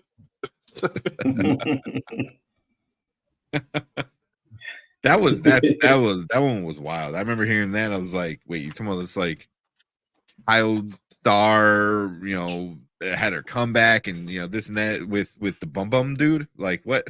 Like yeah. All right, you guys want to talk about this Roadhouse? Yeah. We were talking about music and made me think about the music in that movie, and I was kind of like, all right, let's talk about do a proper intro this time.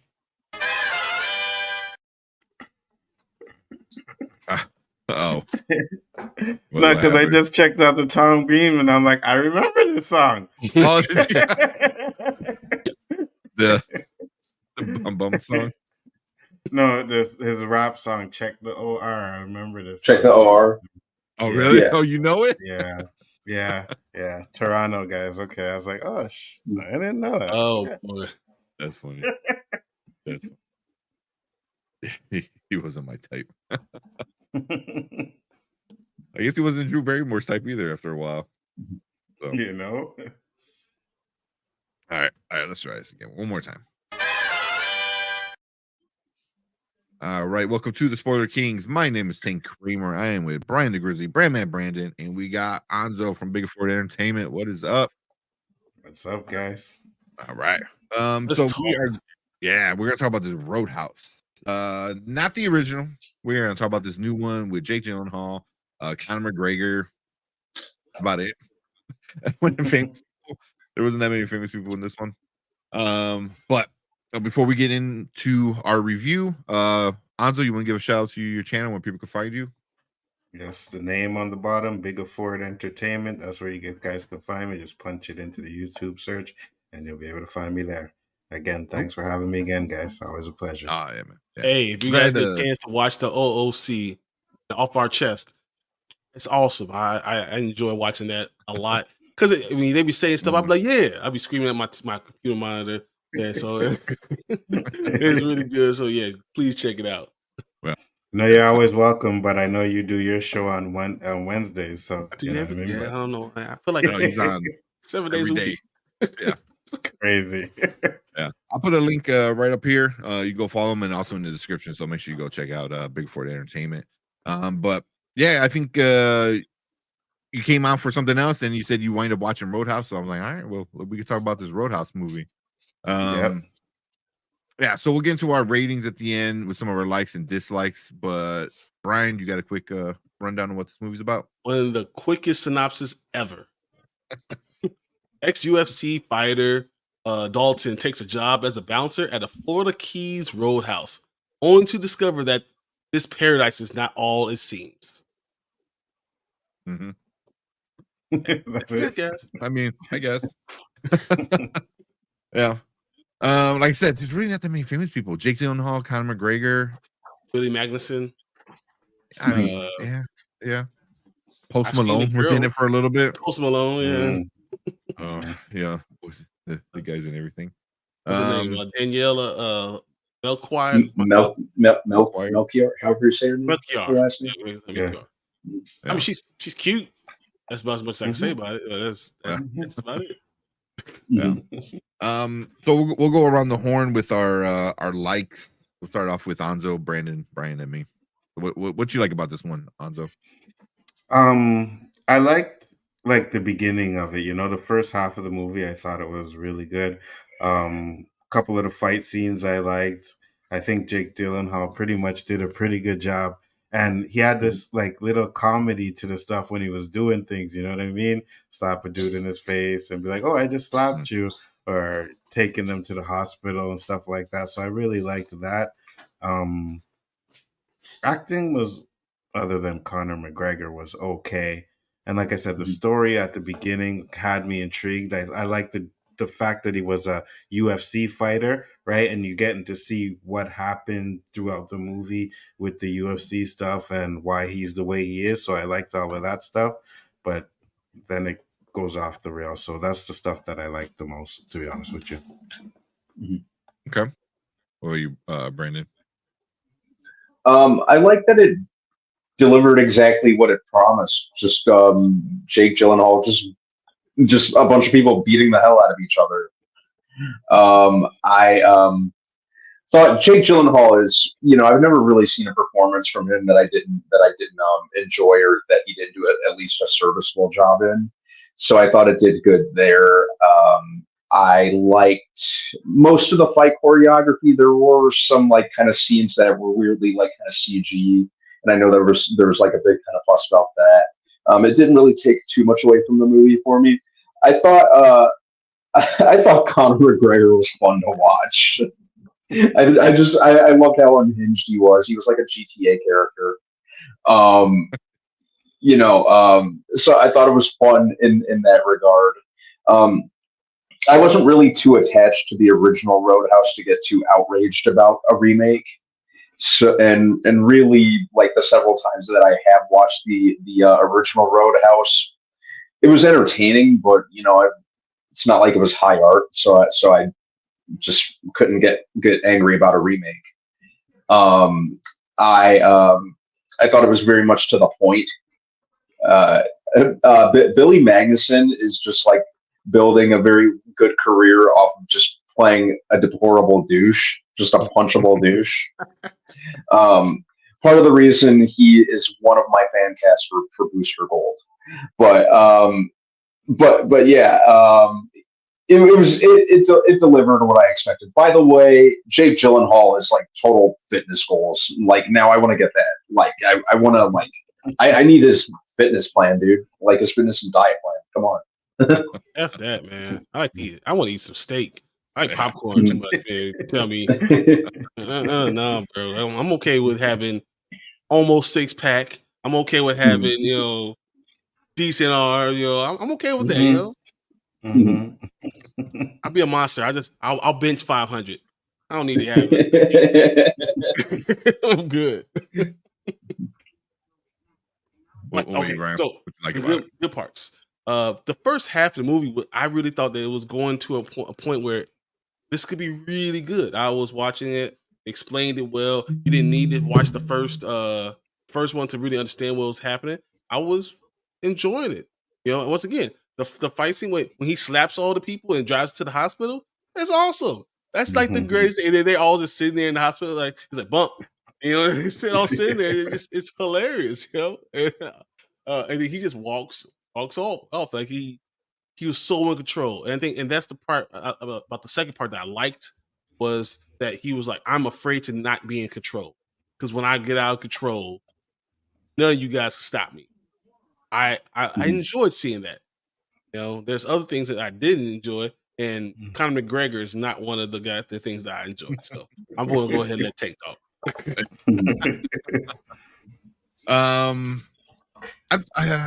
I thought the fight scenes were pretty good right off the bat, which is what you kind of want.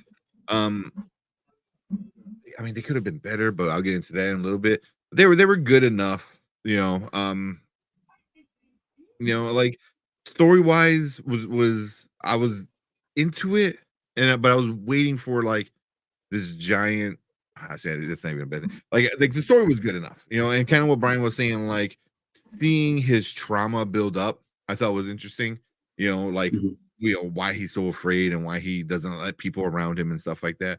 Because you're just like, oh, like what's going on? What do you do? And you start seeing the glimpses. So I was like, okay, that's good.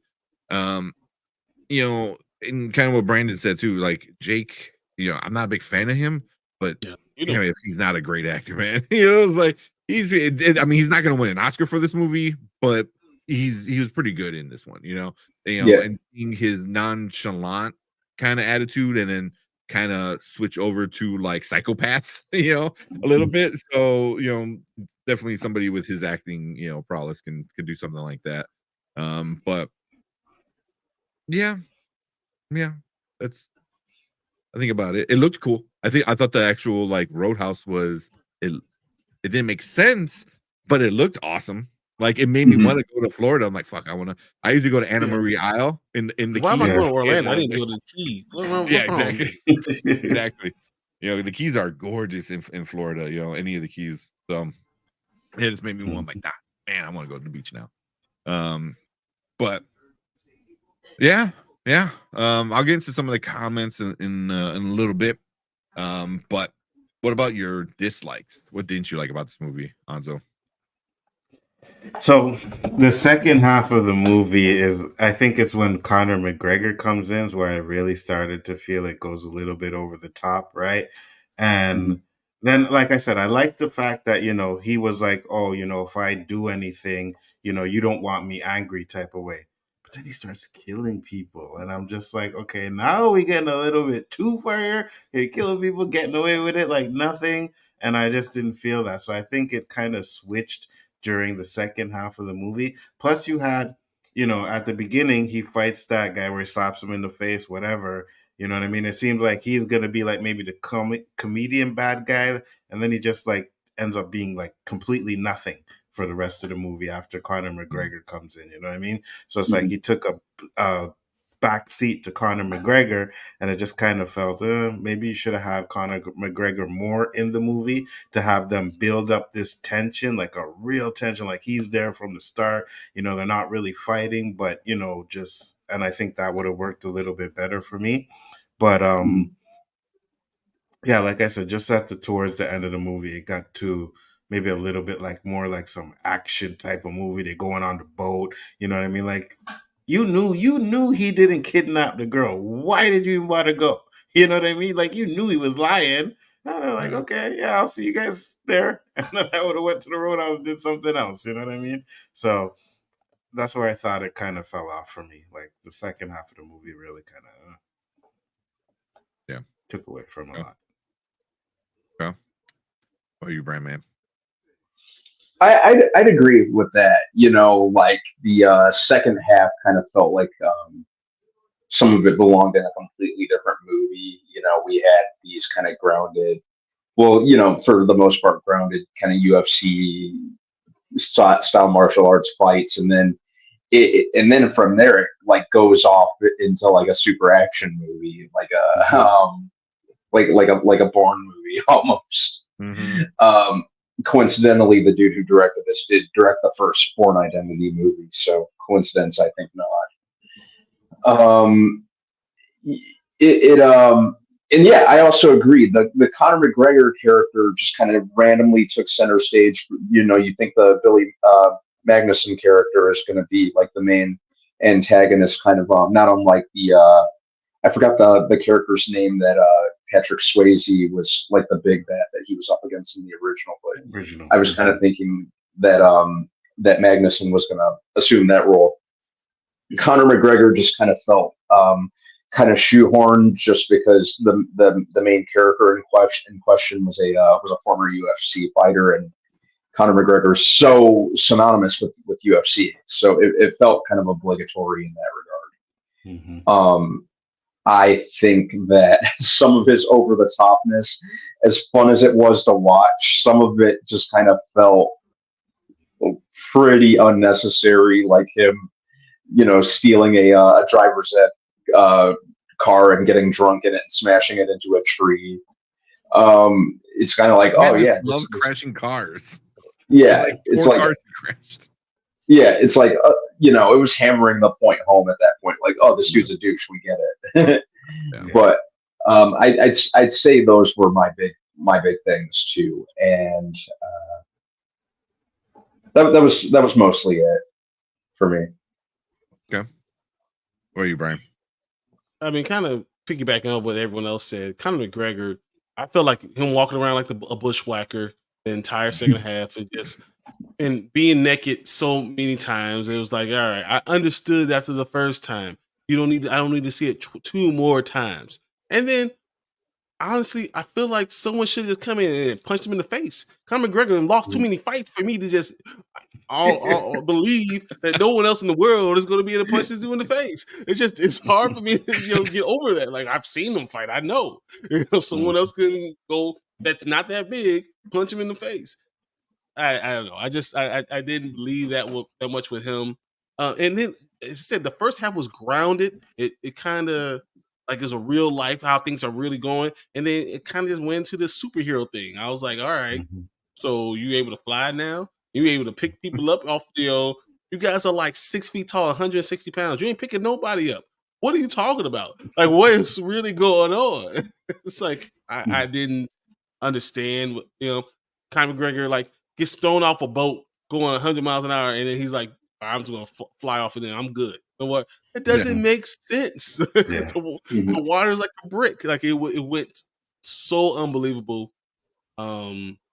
I don't think I enjoyed those parts, even though I love the fight scenes for fun, but that was it. I thought the story got lost. Like, you don't remember the actress, I think Jessica Williams. You don't remember her from in the second half. You forget about her.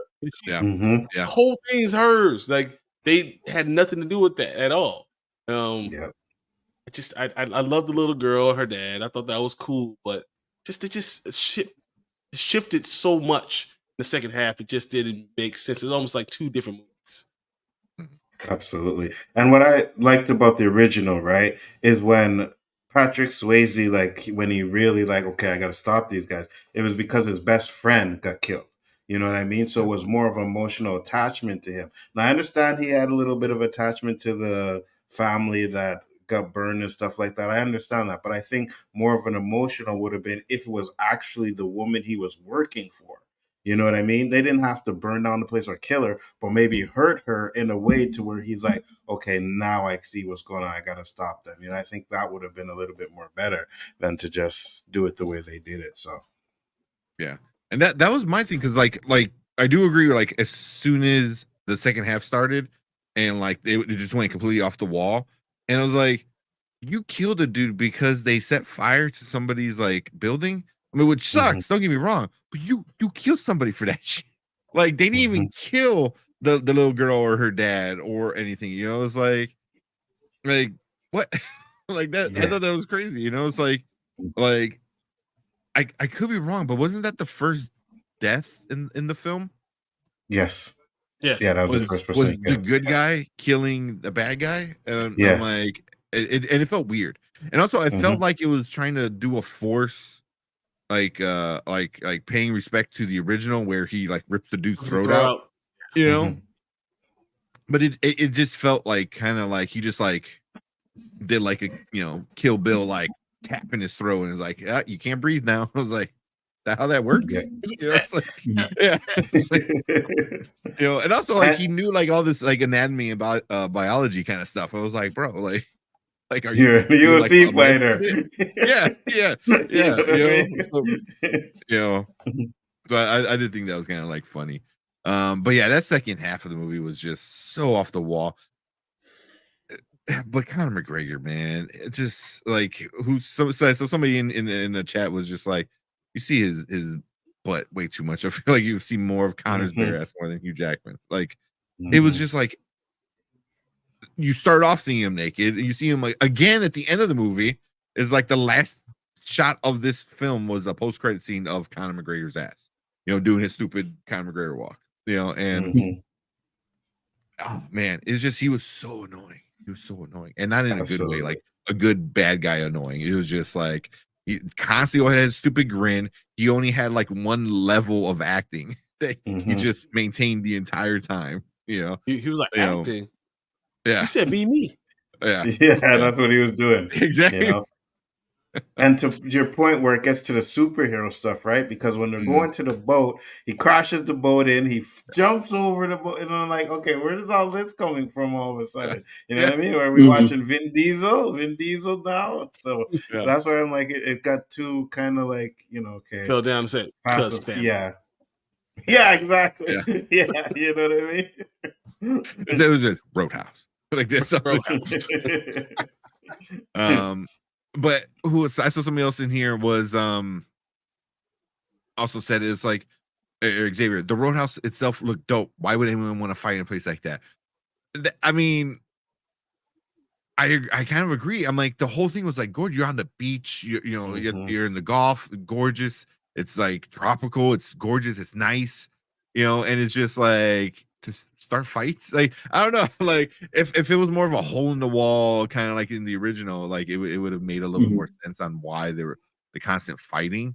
But it's just like Florida biker Random. gang. Like who's there fighting? Like Yeah. tourists maybe, but they hmm didn't really explain it. And there's just like other things like also the music was a little distracting at times, because everything was a cover song, and some playing. And I don't think any of them in particular were Good. good. Yeah. Like, and Definitely then weren't for me, memorable. yeah, no, and for me, it's like at the end they play Enter Sandman, but it's a cover of just the instrumental of Enter Sandman, and it didn't sound good, and it kind of fit, but I'm like, there's other songs you could have that like build up to a part where like the good guy wins. It felt very like weird. Also, it's like, why are you picking that song for that moment? And it's like, oh, okay, it sounds cool. It was like, that doesn't make sense. Same thing with his neck Mhm. tattoo. I was like, what's like? As far as I Yeah. know, the equal signs is like a LBGT like kind of symbol. You know, I was like, was that what it was, or was it something else, or was it an 11 on the side? I don't know. Like what did it stand for? So and then that's another thing that I always irritates me is like just throw random tattoos on a dude, you know, and then you wind up looking like the Joker, you know, from Justice League, you know. So and it just like and every time I saw a tattoo, I was just staring at it. I'm like, what is it? You know, I don't know. It just threw me off, you know. You know, so I don't know. And Post Malone in the beginning, I'm like, oh, it's gonna be one of these movies. Right off the bat, Yeah. like, all right, we're Yeah, doing he was just there for the sake of being there for 2 minutes. Yep. Yeah. But I did like the fact when Dalton comes into the ring and he's like, you know who that is? I'm not fighting this guy, and leaves, you know?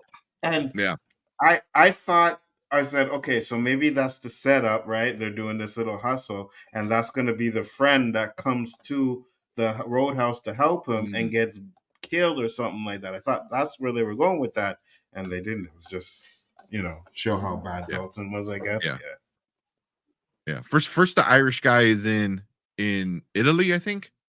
And then he gets called and then he ends up in Florida. I was like, okay. Yeah. So I don't know. And Mama Bear said it's Florida. They were probably fighting gators. There was a gator in this one too. Yeah, he ate. It ate me. It ate me. Yeah. And the dog, because they brought that up like at least a dozen times. Oh yeah. Shih Tzu, whatever his name was walking around here and the gator ate him. Oh, yeah. Well, the gator was the first death then, if you want to put that. Oh yeah, technically. Yeah, the gator was the first death. Well, the dog was technically the first death too. Yeah. Off screen. You can't feel bad for the little dog. All right, again, some of these comments real quick. Brand said the scenery was great. The cinematography felt like fresh air with all the brilliant colors. I agree. That was one thing I did like. The cinematography. I think a lot of it, the way it was shot was cool. Even the end fight, the big end battle, I thought was shot kind of. I kind of liked like the glare in your face, and it was kind of like because it felt like you were kind of like there, you know. And I thought that was kind of cool. You know, the stupid piano joke was stupid in the middle of a fight. But, for real. Yeah. The first half of the movie has so much promise. Yeah. That's what we're saying. The Roadhouse itself looks dope. Yeah, we talked about that. Brandon said it was good. The mix of action and comedy, I was hooked immediately. The first fight scene when they drove everyone to the hospital was classic. It was funny. Yeah, it kind of had the hokey, kind of cheesy vibe. You know, the original Roadhouse was a cheesy movie. This maintained that energy. Yeah, for sure. Like I want to beat you up and then take you to the hospital. And he kept asking them too. You guys know where the hospital is? Is the hospital closed? It's only 25 minutes away. Okay. I think the coolest line you can say is that, hey, you do have medical insurance, correct? Yeah. Yeah. That was funny. Well, what you ask, I gotta be able to take you to the hospital. Yeah, I don't want you not to have insurance. Yeah, that was good. But also, it's like I did like the end fight scene, but that was the best fight scene in the whole movie for me. At least, you know, like me too. It was so interesting because he slaps him and goes, "Oh, I'm sorry, I just slapped you. I'm sorry." It's like, and then he slaps like everybody. You know, it's like it was really, really good. You know, because it sets up the character. It was funny. Like I'm like, yeah, I thought that was like one of the best scenes in the entire movie. Yeah. Me too. And you had the one henchman who was like a total like brown nose, didn't want any. The guy was great. Me too. I like him. Ride a bike with people. He was the one that told him. That's all. He's like, well, the hospital's actually 25 minutes away. He told her, you know, like, okay, really? Yeah. I knew the when they're on the boat for the first time and the dude's trying to get a straight edge shave on a boat that was really choppy water. I was like, all right, it's gonna be one of these bad guys, and they're fine, but they're just so kind of goofy, over the top bad guys, you know, kind of thing. And also, we never even meet his father, who is in theory like the bigger bad guy. You know what I mean? So it's like they had so many levels of who's the big boss, you know, and we never got to see who the big boss was, you know, like just wait, there's more. Like, like his dad. Like, oh, watch out for his dad, you know, and then the stupid sheriff Big Dick, Oh yeah, I There you know, go. right? You know, like come on. And, You know, and I'm right there with you because you're on the boat. The boat's going off in the water. Why are you still trying to get cut? You know what I mean? Like, oh, just have a steady hand. Have a steady. I'm like, why? Like, no person is doing that, right? And then I'm yeah, like, okay, well, Mhm. it's just for him to kill the guy who was cutting his beard, and he wasn't. He ended up going and punching the captain in the face. You know what I mean? So I was like, okay, that's what that scene was for, but just didn't make yeah, no sense to me. yeah, Mhm. yeah. Yeah, it was and then you punch the captain, like the only dude who can operate the boat. With the Yeah. boat. You know, I was waiting for him to push the barber over the edge or something like Me that. too. Hmm. Yeah. The camera work with the first cinematography was solid. Yep. See, Brandon said he liked how they introduced Connor. In the over the top scene walking naked, which lets you know he was going to be over the top throughout, you know.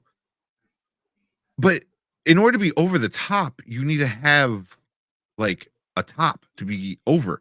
Like you just Exactly. can't be at that level the entire time. Baseline. And, You know, Yeah. and yeah, have type of character arc. When you're just that guy all the time, just turned on, yeah, yeah. that's not fun. You know, Yeah. and I Mhm. think you bring it up later, like compare him to like the Joker or something like that. Yeah, like he was like the Joker that let him off their leash in the Dark Knight caused mayhem. But the Joker had like levels, which made him like at certain parts when he was crazy was like, oh my god, that man's crazy. You know what I mean? Like Hmm. here it's like he just can't be that level that entire movie. You know, it gets annoying. Mhm. And he said Patrick killed people in the original. Yeah. Well, he only killed the one guy with the throat, from what I remember, right? Those are the only guy that he killed, but they were in Was a it? fight. From what I I think remember, yeah. Yeah.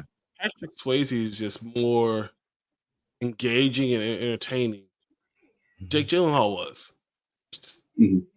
Yeah, about I it. agree. Yeah. They said, same for me too, Brian. Connor in the second half killed it for me. Yeah. Hmm. And that's what I'm hearing a lot from a lot of other people. It was like Conor McGregor might have been a bad call for this movie. Yeah. So he said, why no one like Jake? I like Jake. Even Prince of Persia, he was ripped. I like Jake Gyllenhaal. I've always liked him. Yeah, He's I liked him in Um, Southpaw. I really liked him in Southpaw. I Southpaw. love Southpaw. Yeah. mhm. Yeah. I mean, I love him in almost every movie he's in, but he's Mhm. just weird. He's got crazy eyes, man. I think he's it's just thing for me. But Donnie Darko is one of my all-time favorites. You know, Nightcrawler was great. I mean, he makes great movies. Good movie. I Yeah. can't deny that. You know, Mhm. but it's something about him. Even what's his name? Mysterio, whatever, was in Spider-Man. That was pretty Yeah, good too. Did a Oh, good yeah. job Mhm. in it. Hmm. yeah. But yeah, the tonal shift in the second half was jarring. It was kind of like I was kind of like, whoa, what happened to the movie I was just watching? Yeah, Hmm. yeah. But the whole boat stuff was the weirdest. So he blows up like, and then that's like everything is so throwaway. It was like, oh, remember that one time when she said she has a boyfriend?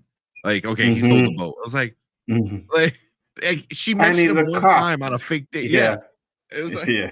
the whole everything Hmm. just like was very comic booky and superhero like you said, where it's like things happen Like, because this they is need to stupid. happen. Why is this happening? Yeah, Hmm. yeah, And the cop don't know who this guy is, right? He's taking his boat and he's like, no, no, no, don't get a scratch on it. He's like, okay, you have 2 hours with him. Like, why? You know what I yeah, mean? yeah, Like, that Because don't he make liked the sense. girl Like, still. yeah, maybe. yeah, okay. So here's this. You like the girl, but this dude's trying to get that girl, and you're gonna let this dude take your boat. No. I Yeah, won't let him take. I won't let him take nothing. Mhm. Couldn't yeah, borrow my cell Facts. phone. Couldn't use borrow a pen. Couldn't borrow a Facts. penny. No, bro. Facts. yeah. I mean, Facts. and Let it come you're to a me. cop. You would assume like in 2 minutes there's gonna be like a dozen Coast Guard or fucking something. Yeah. cop boats on Hmm. you, but Absolutely. yeah. So, uh, uh, the way I didn't like it was he didn't rip out the Connor's throat at the end. Yeah, and I bet you that was in his contract. And I because at the Hmm. end where Yeah, he I gets can't out of the lose. hospital, he kind of like I don't lose. Even if I might lose, but I still like win at the end. I don't Hmm. die. So Hmm. Because that would be the only way to explain like a Why very they did that. awkward like post credit kind of like that. And also maybe he's like another butt shot. Maybe I don't know. Yeah, probably. Yeah.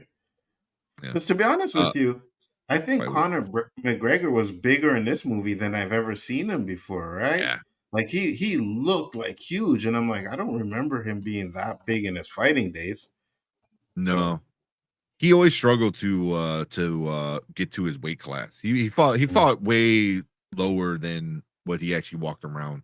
But yeah, for this one, this is probably the biggest I've ever seen him too. He was pretty beefy, man. Like Yeah, for sure. Yeah. And so he probably had it in his contract. I'm showing my butt on this movie a couple of times, guys, because I look Only good, wearing you know what I mean? pants for 10 minutes in this movie. The rest of it, I ain't wearing pants. Oh, yeah. Yeah. It would make sense to fighter know some anatomy and be more effective. Yeah, some anatomy, but like Not like James Bond. Yeah. Or even Denzel Washington from Equalizer. what's that movie? Equalizer or something. Equalizer. Yeah. You know, I'm a CIA agent, and this is what I did. I studied this. Yeah, they're like trained killers, though. Yeah. It's You know, 3, 2, this but guy's he will like, pass out. Yeah. So it just seemed a little like I said, it didn't ruin it for me, but it was just also like, oh, this dude just knows like exactly where to do damage. So I will admit the third act was a little over the top, but I thoroughly enjoyed this movie. Okay. Never explained why he killed his friend in the octagon. Yeah, like did they have an argument? Yeah. About that. And then all of a sudden, he's dead. Yeah. Not telling you what happened at all. Yeah, that was weird. Yeah, absolutely. Also, the whole thing too was where the son, the bad guy, meets him, goes to the roadhouse, and shows him the video that I'm sure he's seen a bazillion times at that point. You know what I mean? And somehow, like it's like I get it still affects you, but also it's like, bro, you're in here saying all the shit I say to myself every single day. You think what you random person is gonna hurt me more than I can't already hurt myself in my head every single night? It made no. That was like okay, nice. like So I thought that was kind of like weird. Although I did like that they showed it because at first you see them watching it, and my thing too is a lot of times because I watch UFC. I haven't watched them too much lately. But a lot of times they're like, oh, he should have stopped punching him. I was like, well, it's the ref's job to stop him from punching him too much. You know what I mean? At certain times they'll stop and stuff like that. But for the most part, like you kind of want to go until the ref pulls you off. And then they show it and they actually show the ref pulling him off. And then he goes back in. And I'm like, oh, okay, that makes more sense. So that's something I did kind of like because I just thought it's going to be one of those things where like, oh, you should have stopped even if the ref didn't tell you to. This one's like, no, the ref told you to and you still went on. So like that was a little bit more like, I wonder if like a UFC, like Dana White or somebody went to him and was like, listen, we get a lot of criticism for this, but we're going to actually show it this. So it's like, you need to go to that next level of like craziness. And I agree with you. They needed to explain a little bit more, like maybe he was just out of his mind at the time, wasn't thinking or something like that. Also should have shown that they were actually friends because I didn't really feel like, okay, I get what you did, but you don't feel like friendly at all. Yeah, you know what I mean? Like it didn't seem like they were friends. So you had to at least show that they were friends in some sort of way, and then, give us that. So I think they missed that part. Yeah. Speaking of crazy eyes, remember the prisoner when he kept blinking? I was trying to figure it out. Does that feel real or just character quirk in that film? I don't know which one you're talking about. Yeah, I can't think of in Prisoners or Prisoner, whatever, the one with Jake. Prisoners. Yeah. I'll have to double check it. Yeah. Kind of said he had to train to get that big for this. I believe it. Train and eat. Yeah. I mean, there was a rumor he was taking some steroids too for a while, because he was getting big, man. He was walking around like super big. So, yeah. We're having a convo about Conor and do you think he could play anything else but a psycho villain? I can see him going against Statham in something. I can't see starring Connor. Yeah, I can't see starring Connor either, like headlining. Mhm. But Yeah, can you me see him do neither. other stuff, or I don't know. What do you think he I could be in a romantic comedy? What? no. With a mirror. Mirror on the wall. Yeah, exactly. If he does anything else, it has to be this type of role because he's not a good Yeah. actor at all. You know what I mean? No, So, no. He was playing himself mhm. on crack, basically. Yeah, yeah. You know, he's got give a him a very role. distinct persona. So they played that off. Yeah, but you give him a role where he doesn't speak. Okay, maybe he could Mhm. pull it off. But if he got to talk, no, doesn't do it. Mhm. Yeah, and that's what I thought they might have gone that route. I thought they might have gone with speak as less as possible, Mhm. and instead they're like, no, talk so much All the time. Just in the keep middle of talking. fights. Just keep on talking, never stop talking. You're underwater, keep talking. It's like, Yeah. Mm-hmm. Yeah, went too far. yeah. It was just his voice is just so. It's so much. It really is, though. Yeah. It's not even intimidating at friend. all. Nothing. No, it's really not, man. It's really not. I said the friend said Peter was framed. Peter Parker was framed. But all right, let's get into our ratings for this one. Where we at? Bring it up. Cool. All right. So we keep things nice and simple here at Spoiler Kings. Now, later, never. Now means you got to watch it right now before it gets spoiled. Later means you can wait till you get some time and watch it whenever. And never means just skip it completely. It's not worth your time. Anzo, what are you giving Roadhouse? Roadhouse for me, I'll give it a later. I don't think it's a horrible movie. It has some good moments in it, some fun moments. So I think if you want to watch it, it's not a big rush to do it, but it's something that you can watch for sure. So I'll give it later. Okay. Right, man. I'd actually do the same. I'd give it a later. Especially with it being on streaming. Sorry. I think it's like a Sunday, or it's like a Sunday afternoon, or like weekend when you're not doing anything, or evening when you're not doing anything type of watch. Nothing really extravagant or mind blowing, but it's a decent time waster. So I'd give it a later. Okay. What about you, Brian? Super later.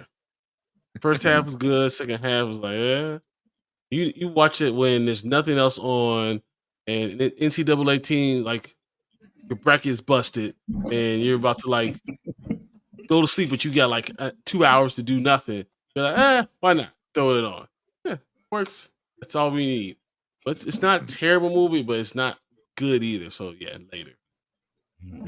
Yeah, I think that's the best way to put it. It's not terrible, but it's not good.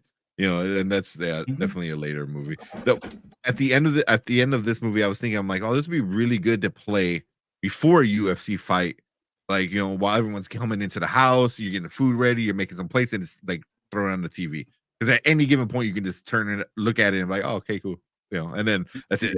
Like, it had promise, and then it kind of like really failed at the end.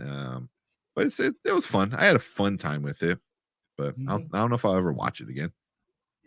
So there's that, and then Rotten Tomatoes. The critics, 162 critics at 60%, and then the audience with 1,000 audience ranking, which I believe this one might be a little bit more off with the audience because there's no verified audience. But it's still at a 56%. So, pretty close than I expected. I expected the audience to be a little bit higher than that.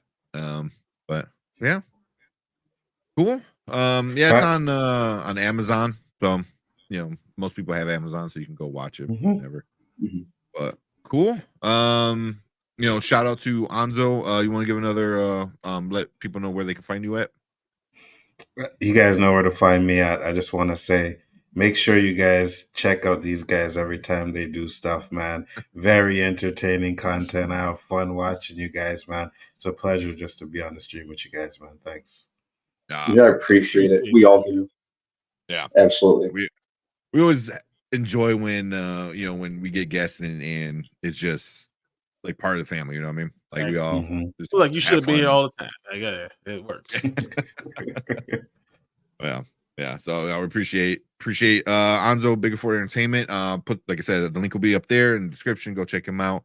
But make sure you hit that subscribe button here on Spoiler Kings. Make sure you hit that like button. Leave a comment. Let us know what you think about the 2024 remake of Roadhouse with Jake Gyllenhaal, Conor McGregor. Do you like it? Do you hate it? Any funny parts? Any bad parts? Let us know. But we appreciate everyone on the replay checking us out. And if you're watching live, stick around because we're gonna move on to our next topic.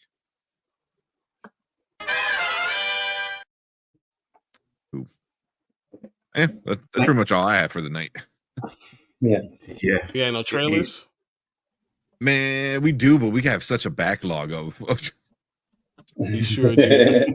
plus like these two right now. I think we have about like 10 videos we need to release, including the 2 reviews that we did tonight. So yeah, I'll be right back. Give me 1 second. All right. Go for it. All right. So yeah. Anything you guys are looking forward to watching besides Godzilla and Kong? Invincibles. Oh yeah. X-Men. Invincible. You know what I X-Men. Waiting hand and foot for the next episode of X-Men. Me too. Oh, my bad, Brandon. I missed it. He said now. You love this one, man. You loved it. Yeah. I would definitely watch this one again. But hey, I like that Point Break. That's right. I watched Point Break. American Fiction. Did you guys watch that one yet? Oh yeah. Yeah. I just seen. I thought that was. I thought it was really good, man. Yeah. I thought it was really good. I really enjoyed that movie. It kind of reminded me of Bamboozled, but done it differently with a little better. I was like, okay, I like this movie. Yeah. It's that's exactly what I thought too when I watched it. I was like, it's Bamboozled, just less aggressively in your face. Yeah. You know, like Bamboozled was like super obvious. You know, like this was a little bit more nuanced, but still had kind of the same message. You know, So yeah, I thought the same thing too. Yeah, it became when I finally watched it and I ranked it in my 2023 movies. I think it's like my number 3 ranked of all of last year. Yeah, it was so well done. Like Jeffrey Wright, what was it? Sterling K. Brown. Sterling K. Brown. Yeah. Oh man, he was so great. Yeah. But that was a great one, man. And it was great to see Pam from Different World in there. I was like, okay, yeah, I like that because I haven't really seen her do much recently. So the fact that she was in that movie, I was like, okay, I like that. You know. Yeah. There we go. I know. We did a review. We did a review with Zach, I think, and then we did another discussion about the Oscars because it just kind of worked out perfectly because every February we do our Black Excellence. We try to knock out at least like 8 to 10 videos, and then we also do our Oscars. And then this one was just it happened to fit into both categories, So where it was a great movie with just great writing. The director killed it. I believe Cord Jefferson won the Oscar for screenplay for best original screenplay. Yep. Yeah, so well deserved. And he had a really good speech too about like spending money in smaller projects and stop making so many $200 million movies and invest in some like $20 million movies, $50 million. 100%. Give us some different stuff to watch. And they do. It's just that the superhero movie stuff is what's really kicking off. If you want to find some other stuff, you can, but it's just that they're pushing the superhero stuff because that's what's making the money. But like you said, you put $20 million into a good movie, makes 300, 400 million. you made a big profit right there. You know what I mean? So I agree. I think they could slow it down a bit. Yeah. So you don't get You're saying a lot more movies like about Erica Alexander? No, you're talking about who are you talking about? With I think you mean. not Tracy Ellis, right? Not her. Is that who you're talking about? Tracy Ellis Ross. Yeah. Which her last name is not actually Ross, even though she is Diana Ross's daughter. Oh, really? Really? Yeah. Tracy Ellis Ross is not her real name. Interesting. I mean, obviously, because think about it, Diana Ross is the woman, right? She's married. She should be named after her father, right? So her last name should not be Ross, correct? So Tracy Ellis Ross is not her real name. I got you. That makes sense. Also, that whole moment with her and and Monk, was insane because the whole movie, the whole time in the beginning of the movie, you think it's going to be about him reconnecting with his siblings, because of the parents passing and stuff like that. And then she just dies in like the first 10 minutes of the movie. Facts. And I was just like, what? It completely blew my mind. I was like, I mean, yeah, definitely. I mean, Erica Alexander is awesome too. Oh yeah, Max. You see her, from Living Single. I mean, so seeing her again, that was pretty awesome for me. I enjoyed being able to see her again. Absolutely. Yeah. Me too. Yeah. Oh yeah, so B said yeah. Let me see. Yeah, because that's what you said. We haven't seen her in anything. I'm trying to look at what she's been up to. A lot smaller movies. Nothing too big. I'm looking at like her Deja Vu in 2006. Damn, man. Yeah, she has not been in anything too big. Like for a long time. Yeah. Tracy Ellis Ross's name is Tracy Joy Silberstein. Silberstein? Silberstein. I'm sorry, Silberstein. Interesting. Not know that. That's like, oh yeah. Like she's not Tracy Ellis Ross. That's her stage name. That's fine, but yeah, man. Yeah, this movie, from the trailer, I thought it was gonna be, and then even going from say this movie, you watch the trailer, you're like, oh, this is gonna be good. I hope they execute well, and then they obviously hit it out of the park with this. But then you go into the American Society of the Magical Negro, and you're like, same thing. You're like, I hope they do a good job with the message here.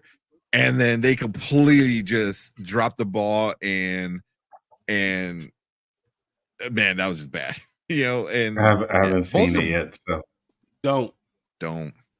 I don't think I was going to be honest with you. No, unless it's free. Even free, I was like, man, you want your time back.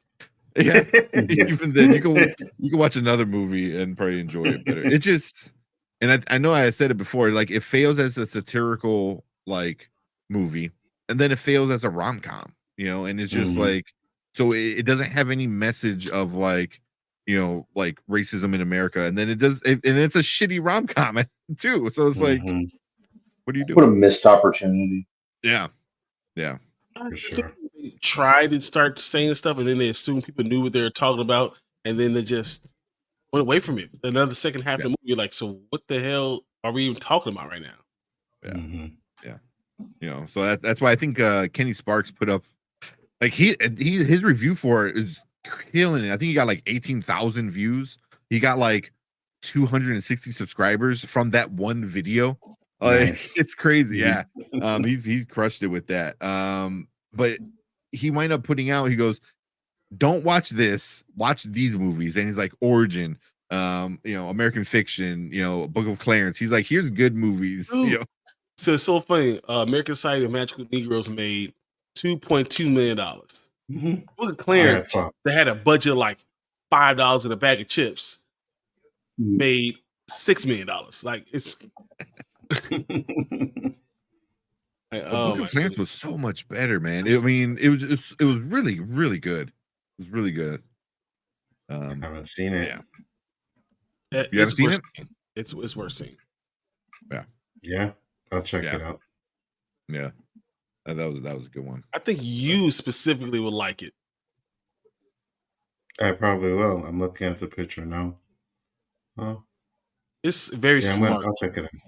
Yeah, Yeah. I'll check it out. Because it gets into like, it gets into like racism, it gets into like a lot of religion, obviously, and it was, I don't know, it just was really good. And Lakeith Stanfield, man, I like him. he's He's a great I really actor. like good.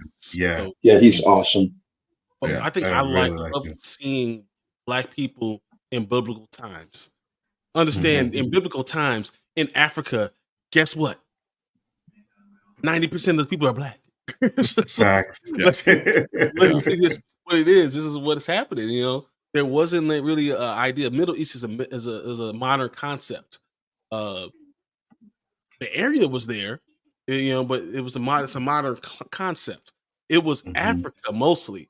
So in places like Egypt and Libya and all those things, Algeria, there are Black people there. That's Jerusalem had Black people there.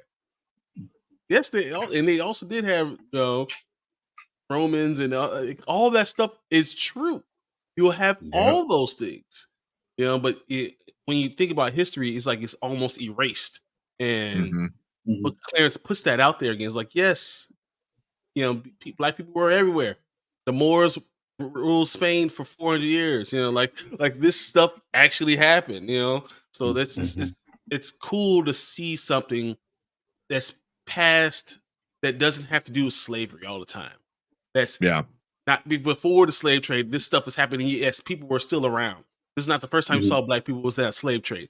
This is not, they were around all this stuff. So I thought that in itself, that concept is good and awesome. And then the whole thing, that understanding that during the biblical times that you had a lot of false messiahs. A lot. It's said through a lot of books of the Bible. Even parts, because we had the Council of Nicaea that kind of chose what books were going to be in the Bible. You see through other people's eyes that there are a lot of different people just popping up saying they're the Messiah. There are a lot of false messiahs. That's just what happened during that time. So, I thought that it was just a smartly played movie. Something that took something that was very intelligent and made it even better. So, I think Book of Clarence is one of those movies that I know people didn't go see it in the box office, but if you get to see it on DVD, Blu-ray, stream it, watch it. This is good. It's really good. For sure. Yeah. So Brand said I had my issues with Clarence, but I still did enjoy it immensely. You can't have, especially if you're a Christian, you're gonna have Christians like concepts like you're like, okay, I don't know if I agree with that, but it's art. So sometimes in art, you kind of just allow them to have some things, especially when a lot of this stuff did happen. You just don't necessarily like it being put this way. So I thought it was cool. It was cool. Yeah, you take some liberties, and kind of change things to tell a better story, which is fine. I mean, John the Baptist, people thought that he was the Messiah. So that's real. See, that's what Brandon's having. The issue with him was the only one walking around back then. Yeah, he just had better advertising. He also had some actual real stuff happening. So yeah, whatever. Yeah, but I'm trying to think what else is coming out pretty soon. But X-Men, we're gonna keep up with that. Probably do weekly stuff with that. X-Men Invincible's got a couple episodes left. I can't miss on 2 episodes, and we're gonna be done with Invincible for another year. Yeah. Maybe even longer than that. Oh, don't say that. They should have never did that mid-season break, to be honest with you. Yeah. I like it. You know what I mean? I just wish they would have just skipped that break. There was no reason to give us a break like that. We should have had them all out already.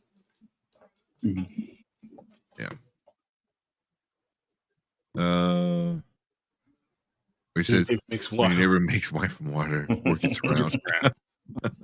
Yeah. It could have just been a better movie overall.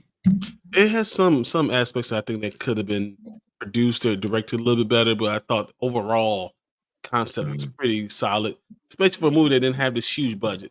So yeah, and had a decent amount of like pretty famous actors. You know what I mean? Like they weren't just a bunch of nobodies. We get Fallout soon. Yeah, it has stacked cast. Yeah, yeah, it had a really. I can't wait for Fallout. Yeah, me too. I'm looking at the trailers and stuff. I'm like, this looks like it's actually going to be pretty good. I know. You know, Mhm. just hope it doesn't go the Halo route. Yeah. That's all. But I'm looking forward to it. Yeah. give me season 2. Don't give me season 1. Facts. Hoping this is the beginning of like video game adaptations being done right. Yeah, but we'll see. What's the best video game adaptation that you've ever seen? I'm gonna go nostalgia and say Mortal Kombat, the original. That's the only one I really enjoyed. Yeah, probably that one. Or what was the other one I was thinking of? Mortal Kombat. Well, I was say Gran Turismo, but Gran Turismo was more based on the real story and not the video. Based on the real story. So yeah, I'm not sure if I can count that one. Yeah, it doesn't really count. Sonic is good. Mario, I think that was the one I was going to say. Yeah, the Sonic movie, the Mario Brothers is good. Which one? The old one? No, not the old one. No, not the old one. I think Secret Galaxy just did a video of the old Mario Brothers, and like they had so many issues with that movie, man. Yeah, exactly. Yeah, they need to. Luigi is just hilarious. Like, just you guys know I've seen that in the theater. Same. I think so too. Yeah, I think I did when I was little. Yeah, I think they need to make a movie. They need to make a movie about the production history of the first Super Mario Brothers movie. Yeah. Like the amount of directors and writers and money issues that thing had. Like it was a really good episode. So yeah, go watch Secret Galaxy. Yeah. Check that out. And then the directors themselves just seem like just the biggest couple of asshats. Ooh, Tomb Raider. Or the first Resident Evil. The new Tomb Raider I like more than the original Tomb Raider movie with Angelina. The newer ones. I didn't care about that, but I do like Angelina Jolie, especially when she was young. I'm all about Angelina Jolie. Yeah, I didn't like the Tomb Raider movies too much. The first Resident Evil, it was good, but is it better than Mortal Kombat for me? I mean, no, it's not. Yeah, the Resident Evil movies were never quite. They were less about doing the video game justice and more Paul W.S. Anderson just making look how cool my wife is the movie. It's true. And can we put Last of Us up there now? I can count that. Yeah. Yeah. That might even be my number one. That was just incredible. Good. It was good. It was really good. That might be my number one. I was gonna say Silent Hill. Yeah, it was an absolute downer of a show, but so was the game. The game was a downer. Yeah, but it's great. Just makes you sad. Yeah. Oh yeah, that's what I was saying. They're taking the second game and splitting it between 2 seasons. From the rumor, that's what the rumor is. That is they're gonna do that. So I don't know if anybody hasn't played the game, but something happens very, very, very early on in the game, and I don't know if they do that right away because I feel like people will riot. People will lose their effing mind who haven't played a video game. I agree. So I don't think they do that right away. I think they'll probably save it towards the end of season 2, possibly even the start of season 3, if that's the way they go. But yeah. Mama Bear ones with Doom. Doom was really, really fun. Doom was fun. first person shooter scene was amazing. That was the best part of the movie. Yeah, that was pretty cool. Yeah, I was just like, why couldn't it be a gateway to hell like the game, Yeah. rather than it being Mhm. just if you're going to adapt these games, go all in with a plot. I agree. I think Last of Us is my number one though. Yeah, I'd say The Last of Us. Sometimes shows are like on streaming services are a better route to go for some of this content. Mhm. the Battleship. That's why I'm excited for Fallout.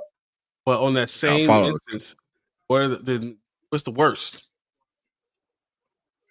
What, just one? Mortal Kombat Annihilation? That's bad. Yeah.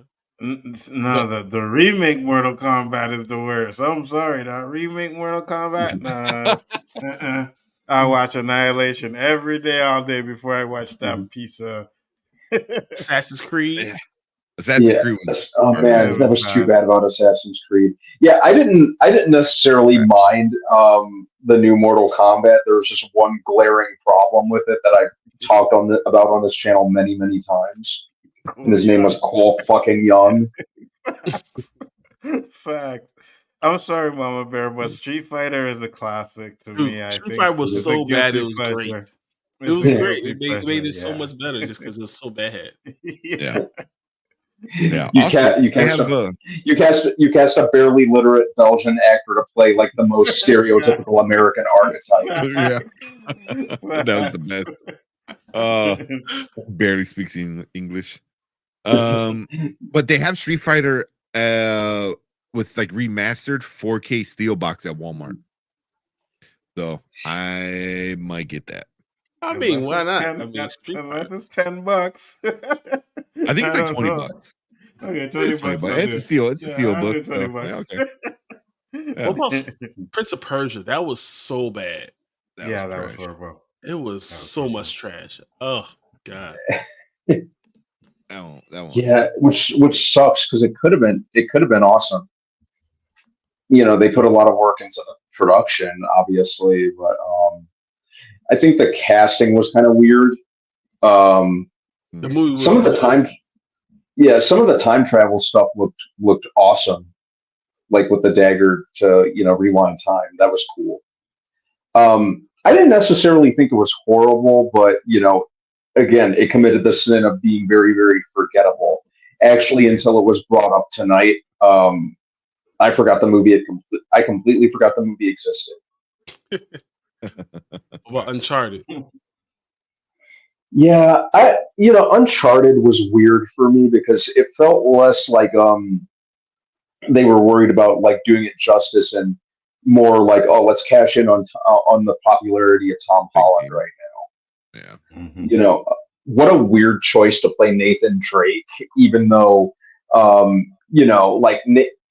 Nathan Drake is a grown ass man, and so even though Tom Holland is a grown ass man, he looks like he's about 17. Get a grown ass man to play Nathan Drake, and just all you really need to do with some of this stuff is adapt the storyline. The story's already there, in that regard. Let me dial this back. You know what one of the worst video game adaptations is Max Payne. Yes. Oh, that's one. That one sucked. Mm-hmm. Did it was so bad. Uncharted make you remember that? Yeah. And like that's another thing. Like the video game essentially was a movie just in video game form. The only thing they had to do was adapt it, like pull a Sin City and just translate it over to screen. Why would you isolate, the fan base and everyone who follows the game or is familiar with the game by doing your own thing? If you're going to make those drastic changes that drastic, don't call it Max Payne. Warcraft and Hitman. Mm-hmm. I liked Warcraft. I kind of liked Warcraft. I didn't like Warcraft. Hitman. I didn't like Hitman. I didn't like Hitman. Yeah, I didn't. Blood Raven sucked. Blood Rain, yeah. Pretty much anything directed by Uwe Boll. Yeah.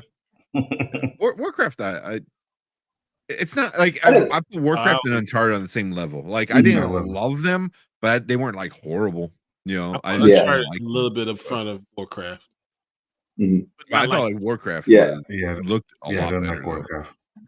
I liked the way Warcraft looked, but I think where they went wrong with that, they were so cocksure that it was gonna be a franchise.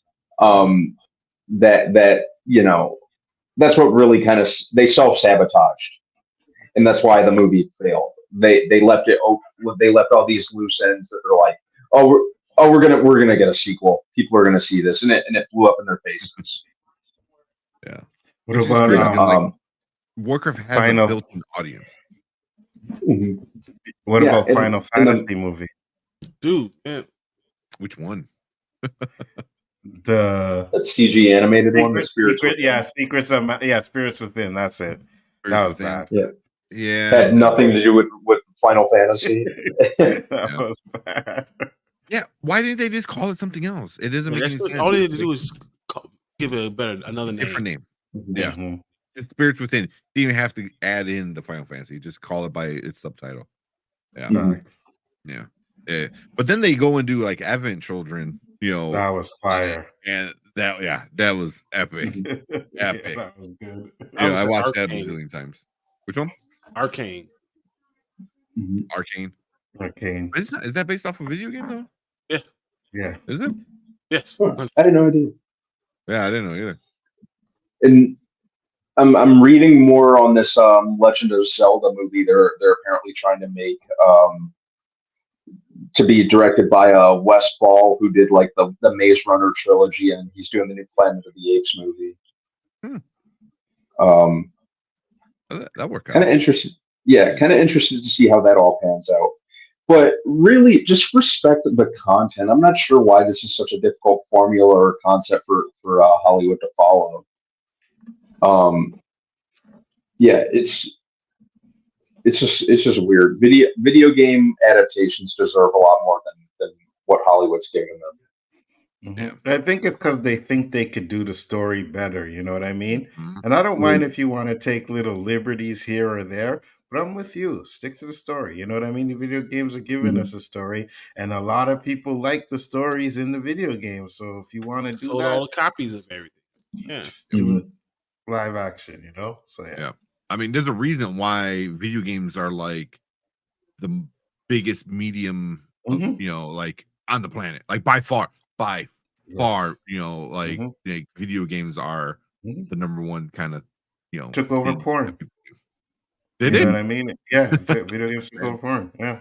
Yeah. So yeah, especially games like something like Legend of Zelda, which is what the first one came out in 87. Something like that, because it was on the Nintendo, right? So yep, original Nintendo. Yeah. Old school. What is that? A Link to the Past? Was it? I don't remember. That's year. Zelda. Initial release 1991. Really? I'm looking at Well, that was a Link it to was the Past. I think it was. Let me see. Hold on. Legend of Zelda. First Legend of Zelda, Yeah. 1986. 86. Okay, that's what I'm saying. I'm saying 87 is what I thought. Yeah, that's the original one. Yeah. So, yeah, I mean, damn near 40 years, these games have been coming out and they've been killing it. Even the last two Legend of Zelda games have been like talked about like the best video games ever. So 40 years later, and they're saying like it's still some of the best games ever. Mask of Manjora, I remember playing that nonstop. Me too. What was it? The Link, not the Link. Oceana of Time. Yeah, Oceana yeah, of Time. that one. Yeah, that's what I was thinking about. Yes. Yeah. So, yeah, don't try to outsmart yourself or outsmart, the fans. Yeah, All seriously. Yeah. Don't Finishes M. Night up Shyamalan it, guys. Don't M. Night Shyamalan it. Yeah. And Zelda should be an easy game. It's just an adventure game, like a rescue mission kind of thing. Like, you can literally pick out one story from a dozen, video games that you can retell. Facts. But Matt Film said, yo, what's up, guys? We got to work, saw Roadhouse, enjoyed it. I never seen the original, but had a blast with this one. And then he said, still haven't seen Ghostbusters, but planning to watch it soon. Super excited for the film. Super excited about these popcorn buckets, man. That's what I was gonna say. The buckets are better than the movie. Definitely are. Yeah. So I turn on, the light comes on. Oh wow! It comes up and everything, and all the things turn and make sounds and stuff. It's pretty awesome. I like you can take off the bucket pretty easily too, like the actual purple thing, and it folds in, so it's just like a trap, just like a regular trap, which is pretty cool. Yeah. Somehow I didn't realize that, and I just was eating popcorn out of it earlier. Right out of it. Yeah. Well, at least you can take it out and wash it if you need to. You don't have to put the whole thing in. Yeah. But yeah, we just did our Roadhouse review. You want to go back and watch it? If not, it'll come back. Probably release it tomorrow or Wednesday. But yeah, we all had certain feelings about that, and Ghostbusters too. Yeah. So, yeah. But yeah, shit, we got 24 people watching. So we're gonna come up to our end of the show right now. Everyone watching, thank you guys so much for coming in and checking us out. Make sure you hit that like button, hit that subscribe button, come and join us every Monday and Thursday. We do TV, movies, we just kind of like hang out, talk nerdy. We get into video games, comic books, everything. So make sure you come and check us out. Brian's always on everyone's channel, so I'll try to post whenever he was on. He was a great conversation with Chillmonger talking about X-Men and Storm and Black Panther stuff. So definitely come and check us out for that. So say sometime Saturday.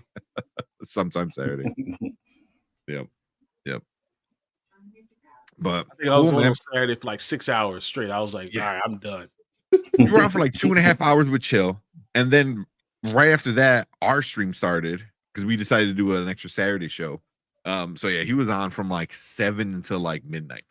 It was at least too much. I was like, I was on with Chill earlier, so I was like, oh my god. So, hey, Black Panther 10, check it out. See what Dr. Ewing said. She did some cool arts. It was obvious that she didn't think she was going to end the comic book, but it's interesting, and I think you're going to like it because you're going to need to know the end of this to really enjoy Blood Hunt. So you'll see Blood Hunt in May. Check it out, and it's going to be a continuation with Blood Hunt, and I'm kind of interested to see what they do. Who picks up the ball and runs with it? Mm-hmm. Yeah. So yeah, we'll get into that. I know we gotta do. We'll talk Ultimate Black Panther, Ultimate Spider-Man, Ultimate X-Men. So we gotta get into the whole Ultimate stuff pretty soon. So we'll probably do that sometime soon. Spider-Man. The Ultimate Spider-Man. Issue 3 come out yet? No, it's coming out. No, Wednesday. No, they did a reprint of issue 2, like a new cover. Yeah, this past week. Yeah. So, but cool. You want to give one more shout out, Anzo, to where people can find you at?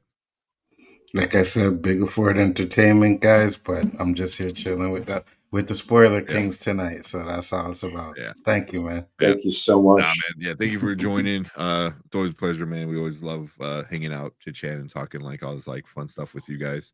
You and like Danny, and and we had who do we have on here recently? Zach Attacks. Zach. Yeah. And man, look out for that trailer when that comes up. I've been trying to get you on some of my You on some of my streams over there, Tank, man. That's the problem. Trying to get Tank is like trying to catch like a Wendigo or like a Sasquatch. So that don't happen. Yeah. It's man, yeah. It's catch him in the wild. That's the only way you're gonna get him. Like yeah. I mean, because I love talking about a lot of these things, and a lot of times, like even like on Saturday when Brian was with Chill and stuff, I'm like, I wish I was there, man. I felt like y'all like were teaming up on Marcolin. like, no, you're wrong. Like, you're wrong for your opinion, and you know, but it's just with the baby, and then like trying to figure out extra time and stuff like that. So, Brandman too, trying to get you over there too. You know, come hang out. It's with hard us. enough trying to get him. Because he goes out. Look, he's a social butterfly. That's why. Oh, I feel you. When the weather warms up here, Saturday nights and stuff like that, you guys ain't gonna see me online. I'm gonna be outside. I ain't outside. Yeah. I'm gonna be outside. Let me know, man.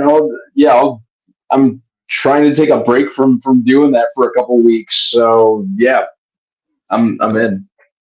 Cool. there you go. Keep on coming with all the great content you do. I mean, I'm telling you, I'll be watching all the stuff you guys do, and when you talk about rating things and what's the best, I love doing any of that stuff. So Appreciate it. I'm over there yelling. I'm telling you, and then I come on here and I tell them what you were talking about. I appreciate it, man. Yeah. So, but cool. Yeah, we appreciate everyone coming in, hanging out with us. Thank you guys so much. We'll see you guys on Thursday. Oh man, Invincible, X-Men. Oh, I can't wait. That's gonna be so much fun. It'll be a good one. Yeah. Absolutely. Yeah. Ding,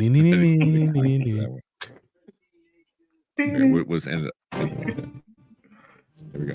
All right, guys. We'll see you guys on Thursday. Later. Peace. See ya. Where we at? Why can't I find it? There we go. All right. This program was made possible by viewers like you. Thank you.